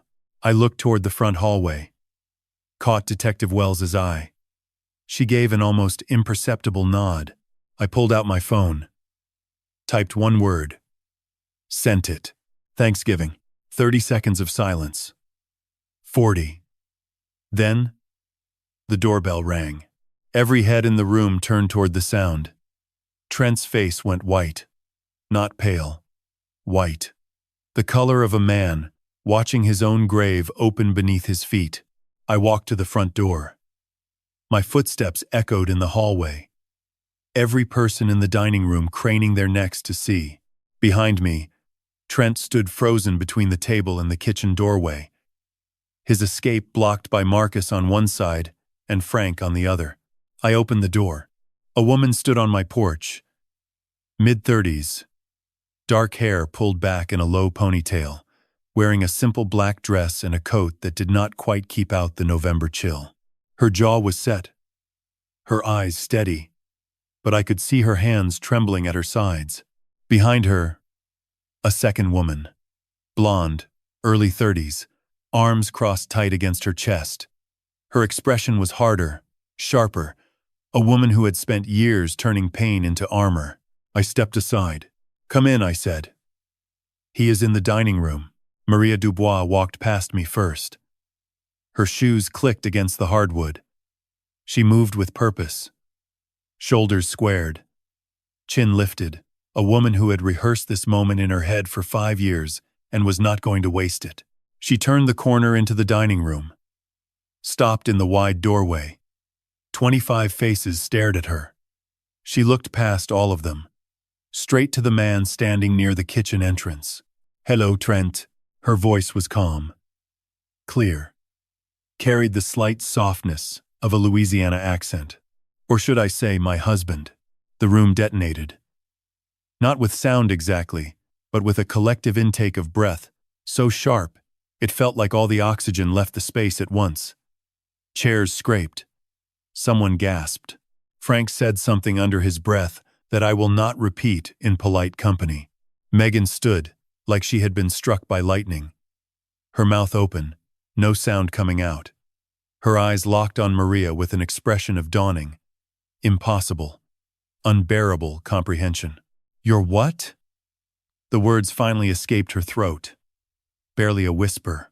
Maria did not look at Megan, kept her eyes fixed on Trent. "We have been married 7 years. We have a son together. Lucas. He is 7 years old. He has your eyes, Trent. The same eyes you used to look at this girl and promise her forever." Trent's mouth moved. No sound came out. For the first time that evening, the con man had no script, no charm, no angle to play. Jennifer stepped into the doorway next, arms still crossed, jaw tight. "And I am Jennifer Hayes," she said. "Phoenix, Arizona." He called himself Trent Marshall when I knew him. Lived with me for 8 months. Told me I was the love of his life while he cleaned out my retirement account. She looked at Trent with eyes that could cut glass. $280,000. Everything I had saved since I was 22 years old. Gone. The dining room had become something unrecognizable. 25 people plus 2 strangers, all focused on one man whose carefully constructed world was collapsing piece by piece in real time. Megan sank into her chair. Not sat. Sank. Like her bones had dissolved. "Wife," she said. "You have a wife. A child. A son." Trent finally spoke. His voice came out wrong. Thin. Stripped of every quality that had made him magnetic. "Megan, I can explain." "No." The word came from Maria. Quiet but absolute. "You cannot explain. You never could. You just move to the next woman and start the same lies over again." Jennifer uncrossed her arms. pointed at Megan. "Let me guess. He told you that you were special, that you were different from everyone he had ever known, that once you had enough money together, you would build something beautiful." Megan stared at Jennifer, tears running freely down both cheeks. "How do you know that?" "Because he said the same thing to me. Word for word." Jennifer's voice cracked for the first time. Like a script he memorized years ago, and just keeps performing for new audiences. Maria turned to Megan then. Her expression softened slightly. Not pity exactly. Recognition. "I know how you feel right now," she said. "Like the ground opened under you and everything you believed was a lie. Because it was. All of it. Every word he said to you was something he practiced on someone else first." Trent moved. Sudden. Fast. He lunged toward the kitchen doorway, shoving a chair aside with a crash that sent plates and glasses shattering against the floor. He made it 3 steps. Detective Wells rose from her seat in a single fluid motion. Her badge appeared from inside her jacket, catching candlelight. Trent Dubois. She did not shout. Did not need to. Her voice carried the calm authority of someone who had done this hundreds of times. "Austin Police Department. You are under arrest for conspiracy to commit murder, fraud, and theft by deception. Stop moving." He did not stop. His hand reached the kitchen door frame. Frank was faster. My brother covered the distance in 2 strides and put a hand on Trent's shoulder that was less a grab and more a wall appearing where a doorway used to be. Trent bounced back. Stumbled. 2 plainclothes officers materialized from the kitchen where they had been waiting, positioned by Wells an hour before guests arrived. "Hands behind your back." Trent's arms were pulled behind him. The click of handcuffs echoed in the silent room. Metallic. Final. They turned him around. He faced the table. 25 people staring at him. Maria standing tall. Jennifer arms crossed again. Megan collapsed in her chair. Linda sobbing quietly into her napkin. "You have the right to remain silent." Wells's voice carried clear and steady through the room. "Anything you say can and will be used against you in a court of law. You have the right to an attorney. If you cannot afford an attorney, one will be provided for you." The officers walked Trent toward the front door. Past the hallway with family photos on the walls. Past the coat rack where his expensive jacket hung. Past the bottle of wine he had brought as a gift, still sitting unopened on the entry table. As they reached the door, Maria spoke one last time. She was looking at Megan. Her voice gentle. A mother, speaking to someone else's broken child. "He told me the same words. Honey. Word for word. The same promises. The same future. You are not the first woman he has done this to. And if we had not stopped him tonight, you would not have been the last." The front door opened. Cold November air rushed in. The officers guided Trent out. He said nothing. Did not look back. Just walked into the night and the flashing lights of the unmarked car now visible in the driveway. The door closed behind him. Silence. Absolute. Broken only by Linda's quiet crying and the sound of Megan's breathing. Shallow and ragged, like someone hyperventilating. I looked at my daughter. Crumpled in her chair, mascara running, paper turkey still sitting at her place setting where she had put it that morning. That handmade turkey from a woman who had planned my death and just watched her entire world revealed as a lie. I looked at Linda. Shoulders heaving, face hidden behind her napkin. Then I spoke. Now. My voice was steady. We deal with what you two have done. From the kitchen doorway, 2 more plainclothes officers stepped into the dining room. One of them looked at Detective Wells. She nodded. They moved toward Megan. Megan did not run, did not fight, did not scream or deny or bargain. She simply sat in her chair and watched the officers approach the way an animal watches headlights, frozen in the certain knowledge of what comes next. Megan Callahan. The officer's voice was professional, almost gentle. Please stand up. She stood. Her legs shook so badly I thought she might collapse, but she stayed upright. Her hands hung at her sides, limp, surrendered before anyone asked. You are under arrest for fraud, embezzlement, and conspiracy to commit murder. You have the right to remain silent. The words floated through the room like smoke. Conspiracy to commit murder. My daughter. The girl who made paper turkeys this morning. Who kissed my cheek and said, "Dad, you cooked." The officer reached for her wrists. Megan extended them without being asked. The handcuffs clicked shut around bones, so thin I could see them through her skin. When had she gotten so thin? Had I noticed? Had I looked? Linda lurched forward from her chair. No. Please. She is my daughter. Please do not. Detective Wells intercepted her. Firm but not unkind. Mrs. Callahan, I need you to sit down. Your cooperation will be noted and will significantly affect how your involvement is handled. Do you understand? Linda collapsed back into the chair. Nodded through tears. Her hands gripped the table edge like it was the only solid thing left in the world. I will cooperate, she whispered. Whatever you need. Everything I know. Wells nodded. We will need a full statement. Tonight.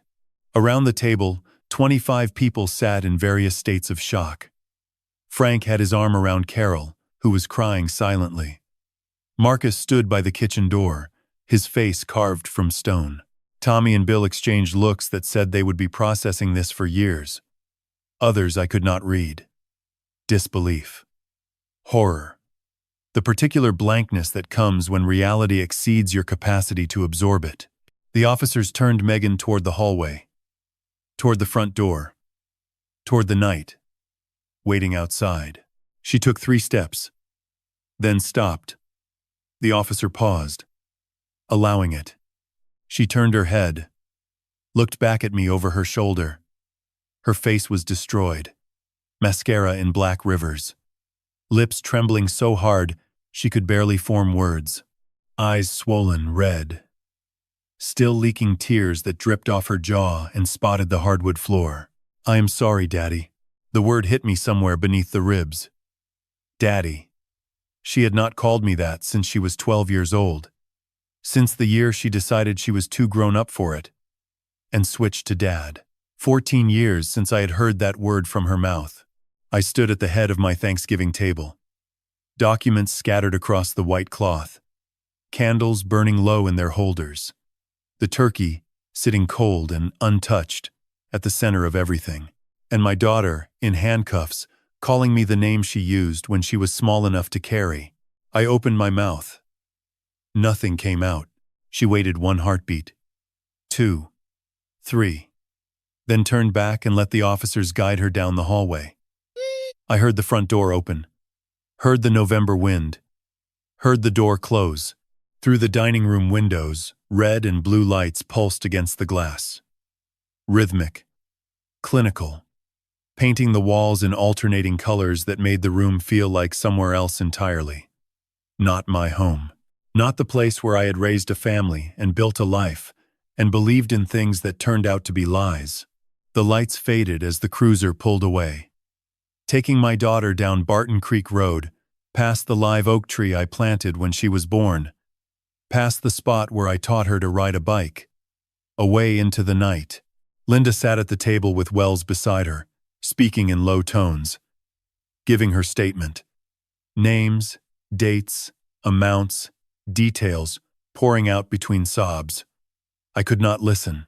Maria and Jennifer stood near the hallway entrance. Jennifer had her phone out, probably calling someone. Maria watched me with an expression I could not name. Sympathy, maybe. Or recognition. The look of someone who has stood where you are standing and knows there are no words that help. Guests began leaving. One by one. In pairs. Quiet goodbyes. Hands on my shoulder. Frank hugging me hard. His voice rough in my ear. You did the right thing, Bobby. I nodded. Could not speak. Tommy shook my hand. Held it for a long time. If you need anything. Anything at all. Thank you. Marcus was last to leave besides family. He stood in front of me. This man who had worked my shop floor for 3 years, who had first noticed the wrong paperwork and set everything in motion. "I am sorry, boss," he said. "I wish I had caught it sooner."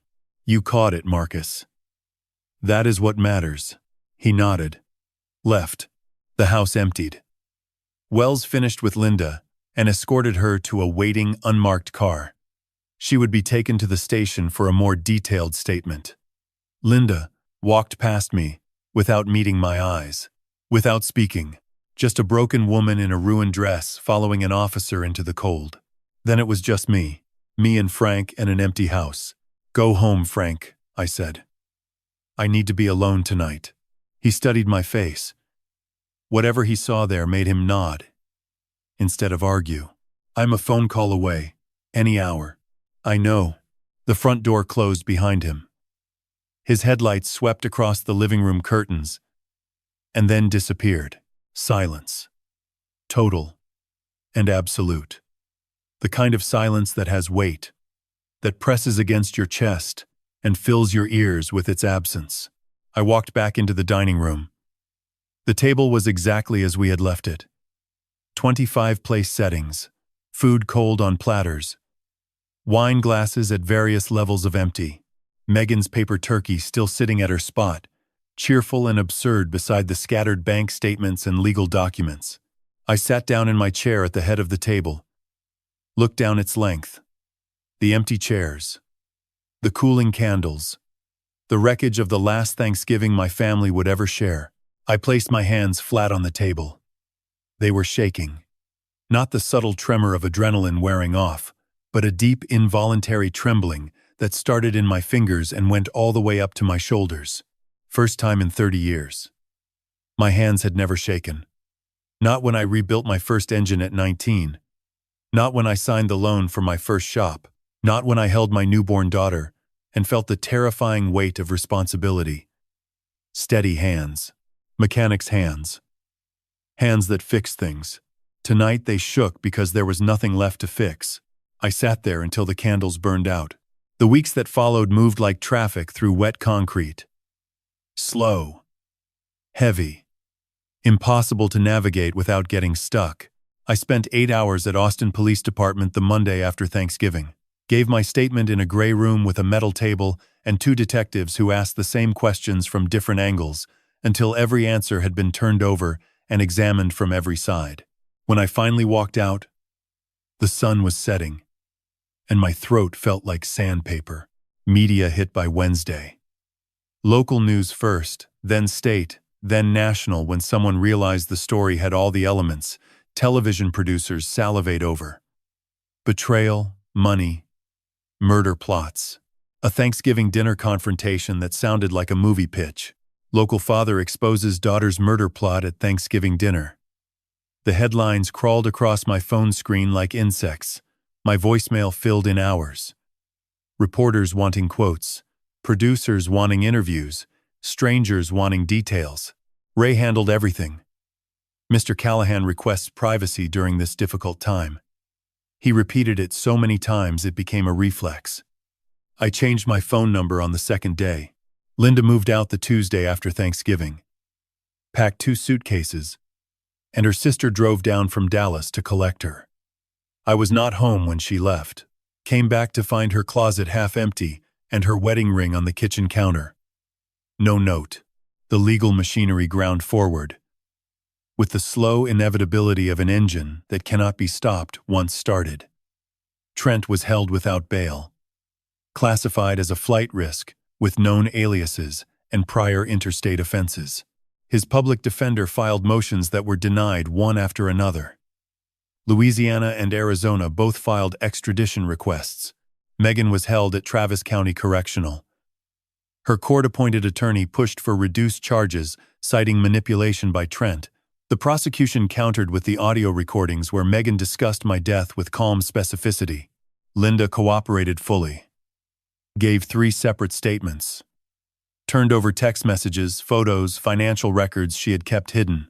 Her attorney negotiated a plea deal in exchange for testimony against both Trent and Megan. January 14th. The trial began. Travis County Courthouse, downtown Austin. The gallery was packed every single day. reporters with notebooks, neighbors I recognized from Barton Creek Road, complete strangers who had followed the story and wanted to see it end. I testified on day 3. 4 hours on the stand. I described discovering the forged deed, the missing money, the camera footage, the recordings, the sabotaged hydraulic lift, the emails about making my death look like an accident. Cross-examination was brutal. Mr. Callahan, did you promise your daughter ownership of one of your shops? I made a verbal commitment years ago that I failed to follow through on. Yes. So you broke a promise to your daughter and then are surprised she felt betrayed? Ray objected. Sustained. But the implication hung in the air. And part of me, the part that still remembered a 16-year-old girl helping me change oil in the garage, could not entirely disagree. Day 7. Megan took the stand. She looked smaller than I remembered. The orange jumpsuit made her skin look gray. Her hair was pulled back in a plain ponytail. No makeup. Dark circles beneath eyes that had not been sleeping. The prosecutor asked the questions I already knew the answers to. Did you transfer funds from your father's business accounts to your personal accounts? Yes. Were you aware that Trent Dubois planned to tamper with equipment at Callahan Auto to cause your father's death? A long silence. Her attorney shifted in his seat. The gallery held its breath. Yes, she whispered. Did you assist in changing the beneficiary on your father's life insurance policy? Yes. Why? Megan's composure cracked then. Not dramatically. Just tears leaking silently, while she tried to keep her voice steady. I was $85,000 in debt.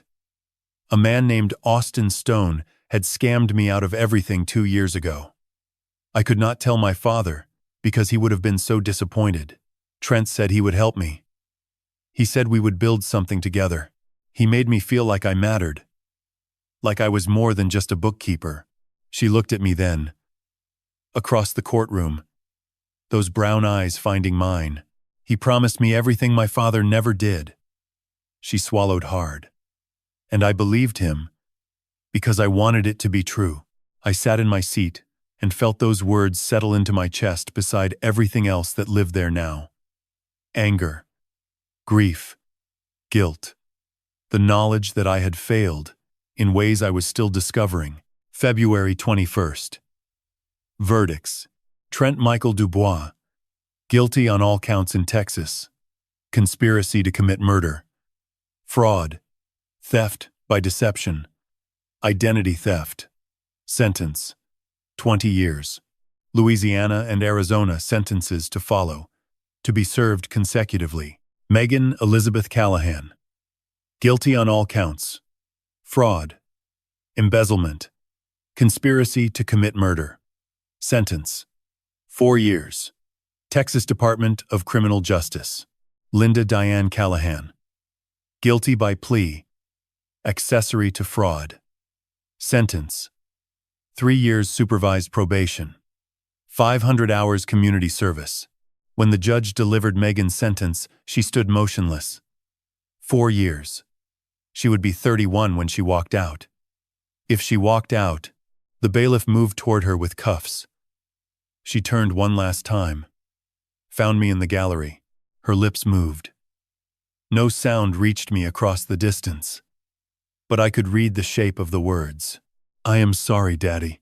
I stood up, walked out of the courtroom, through the marble hallway, past the reporters calling my name, past the cameras and microphones thrust toward my face, through the heavy glass doors and into the February cold. I got in my truck and drove, north on Interstate 35, past downtown, past the university, past the city limits. I drove for 20 minutes without thinking. Then I pulled onto the shoulder, killed the engine, sat there with my hands on the wheel, and watched 18-wheelers blow past, rocking my truck in their wake. The judge had delivered justice. The system had worked. The evidence was overwhelming, and the guilty were sentenced. I waited to feel something. Relief. Satisfaction. Closure. Nothing came. Just emptiness. The flat gray nothing of a man who won a war and lost everything worth fighting for. I sat on that highway shoulder for 30 minutes. Then I started the engine, pulled back into traffic, and drove home to an empty house. March. The house on Barton Creek Road became a museum of a life that no longer existed. I moved through rooms like a visitor studying exhibits. The kitchen, where Linda used to hum while cooking. The living room where Megan would curl up on the sofa with her laptop doing the books. The garage where I taught my daughter everything I knew about engines and nothing I should have known about listening. I stopped sleeping more than 3 or 4 hours a night. Stopped cooking real meals. Lost 12 pounds in 6 weeks without trying. My employees noticed. Marcus pulled me aside one Tuesday afternoon. "Boss, you look like hell. You need to talk to someone." He was right. I called a therapist the next day. Dr. Patricia Reeves had an office on West 6th Street. Warm lighting, plants on the windowsill, 2 armchairs facing each other instead of the stereotypical couch. She was around 50, with steady eyes and the kind of calm presence that made you feel like nothing you said would surprise her. First session. I sat in that chair and stared at my boots for 3 minutes before speaking. "I think I failed as a father." She let the silence sit for a moment. Then, "Tell me why you believe that." "My daughter tried to kill me. Stole from me for over a year. Planned my death like it was a business transaction. Something in how I raised her created this." Dr. Reeves leaned forward slightly. "Stellan. Bobby." She corrected herself, checking her notes. "Let me ask you something. Did you teach your daughter to steal?" "No." "Did you teach her that violence was an acceptable solution to problems?" "No." "Did you model dishonesty in your home?" "No." "Then your daughter made choices. Terrible choices. Choices influenced by a manipulative predator who identified her vulnerabilities and exploited them. But choices nonetheless. You did not make those choices for her, but I forgot the promise." The words came out rough. 6 years ago I told her the Riverside shop would be hers. Looked her in the eye and said it. And then I forgot, like it meant nothing. Dr. Reeves nodded. "That is a legitimate failing. You should own it. But Bobby, a forgotten promise does not create a murderer. There is a vast canyon between a disappointed daughter and a daughter who plans her father's death. She chose to cross that canyon. You did not push her. I went twice a week, Tuesdays and Fridays. Sat in that chair and excavated 30 years of habits, blind spots, and assumptions. Learned that working 60-hour weeks was not the same as being present. Learned that providing financially did not automatically equal providing emotionally. Learned that I had built an empire with my hands and neglected the people standing right beside me while I built it. None of this excused what they did. Dr. Reeves made that clear every session. But it helped me understand the soil where the betrayal had taken root. And understanding, she said, was the first step towards something other than bitterness. April. I joined a support group. Thursday evenings at a community center near Zilker Park. 8 people in a circle, all survivors of family fraud or betrayal. A retired teacher whose son had stolen her pension. A young woman whose husband had emptied their joint accounts and fled. A man whose business partner and brother had forged his name on loans.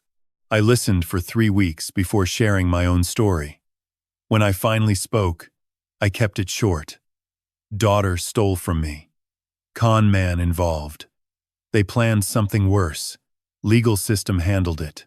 Now I am here. Heads nodded. No one asked for details.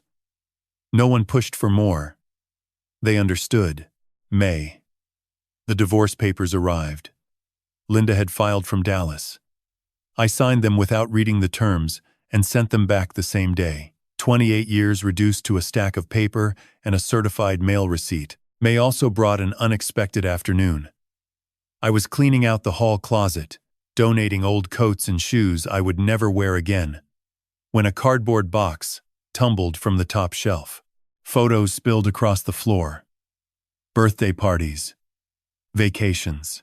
Christmas mornings. I picked them up one by one. And then I found it. Megan at 16. Standing in the Riverside shop, grinning at the camera with grease on her cheek. In her hands, a piece of cardboard with words written in black marker, future owner. Megan Callahan. I had never seen this photo. Did not know it existed.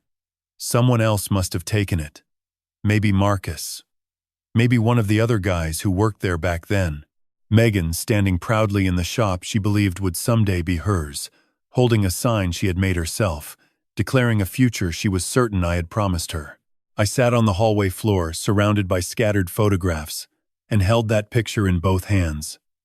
And for the second time since this nightmare began, I cried. Not the quiet tears in the garage. This was deeper, heavier, the kind of crying that comes from a place you did not know existed inside you until grief broke through the floor and found it. I had promised. She had believed. And somewhere between that promise and today, everything had gone wrong. June. July. The support group became my anchor. Dr. Reeves continued her steady work. I noticed small changes, sleeping 5 hours instead of 3, eating actual meals, returning phone calls within the same day instead of letting them pile up for weeks. I stopped checking the hydraulic lifts every morning before work. Had been doing it compulsively since Thanksgiving. Every single day, sliding under the equipment, flashlight in hand, checking bolts that no one was loosening anymore. One morning in July, I walked past Bay 4 and kept walking. Did not stop. Did not look back. My hands stayed in my pockets. Dr. Reeves called that progress. I called it exhaustion. Maybe they were the same thing. August. 6 months since the verdict. I came home from work on a Tuesday evening and found an envelope in my mailbox. No return address, but the postmark read, Gatesville, Texas. The women's unit of the Texas Department of Criminal Justice, Megan's handwriting. I would know it anywhere. The same neat, precise letters she used on every invoice and receipt she had ever processed for Callahan Auto. I carried the envelope inside, set it on the kitchen table, stared at it while I ate dinner, stared at it while I washed dishes, stared at it while I drank a beer on the back porch and listened to the crickets. I did not open it. That night, and every night for 2 weeks, I looked at that envelope, picked it up, turned it over, set it down again. The same ritual, the same inability to either open it or throw it away. Dr. Reeves asked about it on Friday. What are you afraid of finding inside? I do not know. Maybe that she is sorry. Maybe that she is not. Either way, she said gently, opening it is your choice, and not opening it is also your choice. Both are valid. The envelope sat on my table for 14 days. Waiting. I opened the letter on a Sunday morning in September. The coffee was still too hot to drink, and the house was quiet the way it always is now. Quiet the way a church is between services. I sat at the kitchen table and slid my thumb under the seal and pulled out 2 sheets of lined paper. Yellow legal pad. Her handwriting had not changed since high school. Small, tight loops. Every letter leaning slightly to the right, like it was in a hurry to reach the next word. She wrote about the day I taught her to change a timing belt. She was 14. Grease on her forehead, and a grin so wide I could count every tooth. She wrote that it was the last time she felt like she belonged somewhere without conditions. She wrote that Trent told her I was planning to sell the shops and retire without giving her a share. That I had promised the Riverside location to her when she was 19 and never mentioned it again. She wrote that the lie grew roots because there was already soil there. Already doubt. She did not ask for forgiveness. She wrote, I know what I did. I know what it cost. I'm writing this because you deserve to know why, even if why doesn't matter anymore. I read it 3 times. Then I folded it back into the envelope and set it on the counter next to the coffee maker. I did not cry. I had done enough of that in Dr. Patricia's office. What I felt was something quieter, something like understanding without absolution. like seeing the crack in a wall and knowing exactly when the foundation shifted, but still not being able to undo the damage. October came with cooler mornings and the smell of cedar smoke from neighbors' chimneys. I went back to work full-time. All 3 shops. Hands and engines again. Marcus had kept everything running beautifully. The books were clean. The employees had not missed a single payroll. I owed that man more than a Christmas bonus. I told him so, and he just shrugged and said, "You built something worth protecting, Bobby." The idea came to me in Bay 3, at the South Congress location. A kid named Darius, 19 years old, court-ordered community service for a car theft charge. Judge sent him to us because we had taken court referral workers before. Darius showed up Monday in borrowed coveralls, 2 sizes too big, and did not know the difference between a socket wrench and a torque wrench. By Friday, he could do a full Braco pad replacement in 40 minutes. I watched him work and I thought about Megan at 14. I thought about promises made and forgotten. I thought about what might have been different if someone had given Trent Dubois a timing belt and a patient teacher instead of whatever broken road led him to fraud and manipulation. That weekend I called Ray Dawson. Not for legal trouble this time. I said, "I want to start a program. I want to take kids like Darius. Kids who made one wrong turn. Give them 12 weeks. Teach them a trade. Pay them while they learn. And help them find placement after." Ray was quiet for 5 seconds. Then he said, "What do you want to call it?" I did not hesitate. Second Chance, Mechanics. We launched in November, 1 year after the Thanksgiving dinner that ended my family. The irony was not lost on me. Ray handled the nonprofit paperwork. Marcus designed the curriculum. Frank donated the first 10 toolboxes. David's wife Catherine volunteered to run the office 2 days a week. Tommy from the support group, a retired high school principal, agreed to mentor the first cohort. We took 6 students. 3 court referrals, 2 from a local shelter program, 1 walk-in who saw the flyer at HWAB and showed up the next morning at 7 sharp. Their ages ranged from 17 to 24. None of them had held a full-time job longer than 3 months. All of them had something in their eyes I recognized. Not anger, not sadness, hunger, the kind that food does not fix. I taught the first Monday class myself. Basic engine anatomy. I stood in front of a whiteboard with a dry end erase marker and drew a 4-cylinder layout, and I thought, this is who I was before the money. Before the 3 shops and the house on Barton Creek Road. This is the version of me that knew how to be happy. Darius graduated the pilot program in December with a job offer from a fleet maintenance company starting at $22 an hour. He shook my hand in the parking lot and said, "Mr. Callahan, nobody ever bet on me before." I said, "Somebody bet on me once. I'm just passing it along."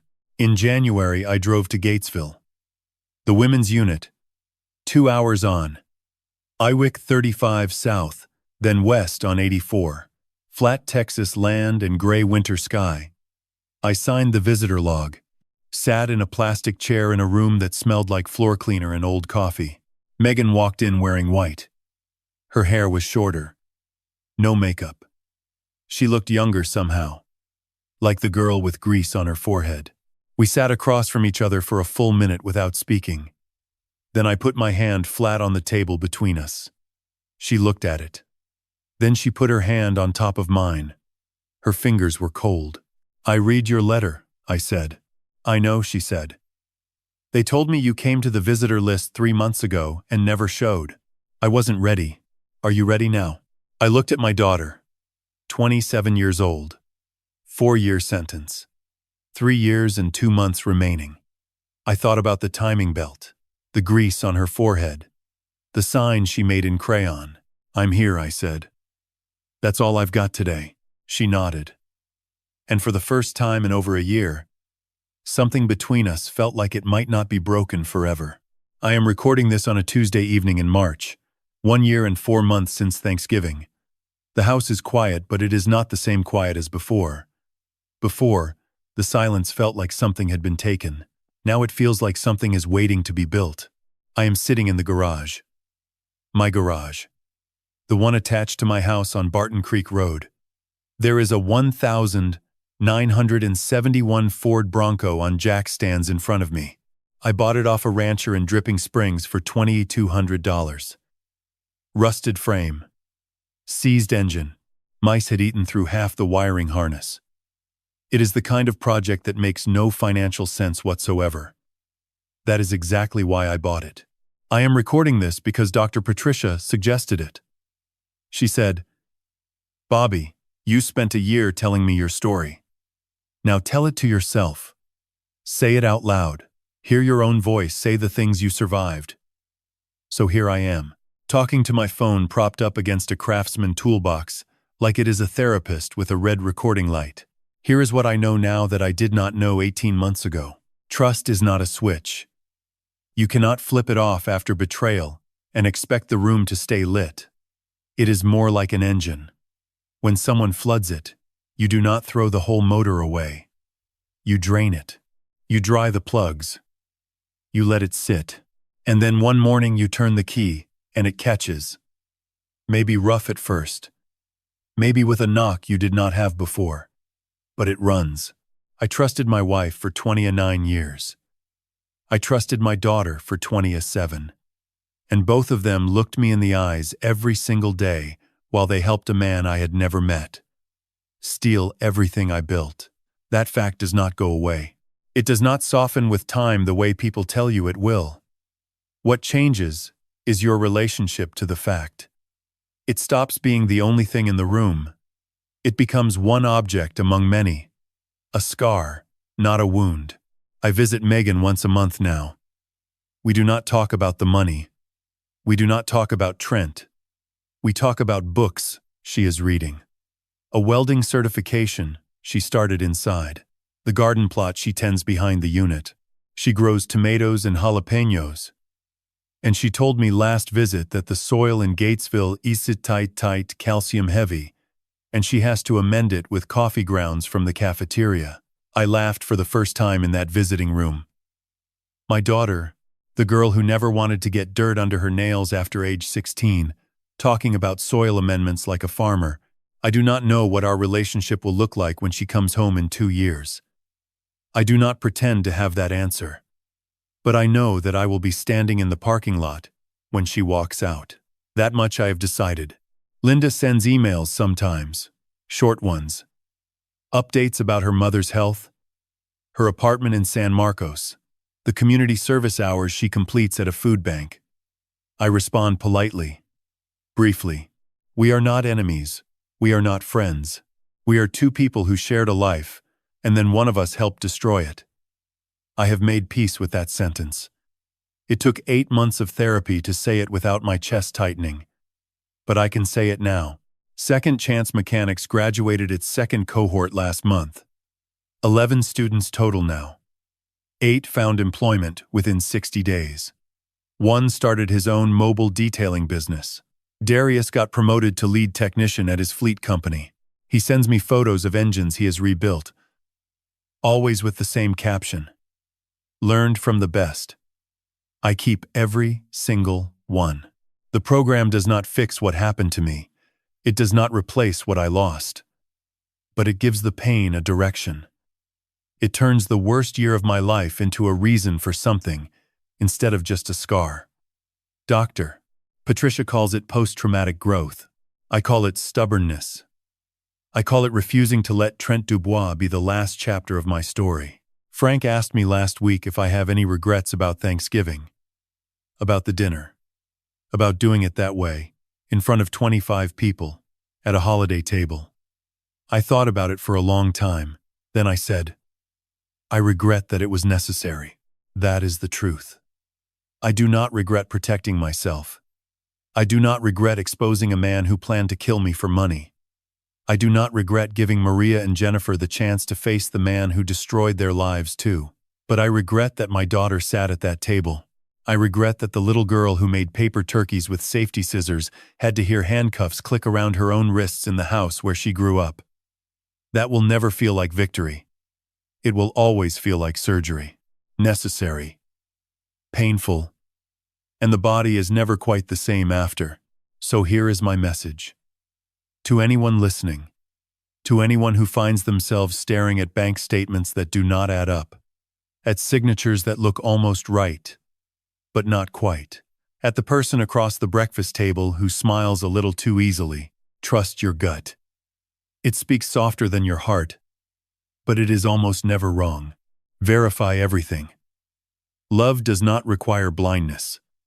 Real love can survive a question. And if the worst happens, if the people you love the most turn out to be the ones holding the knife, know this: you will survive it.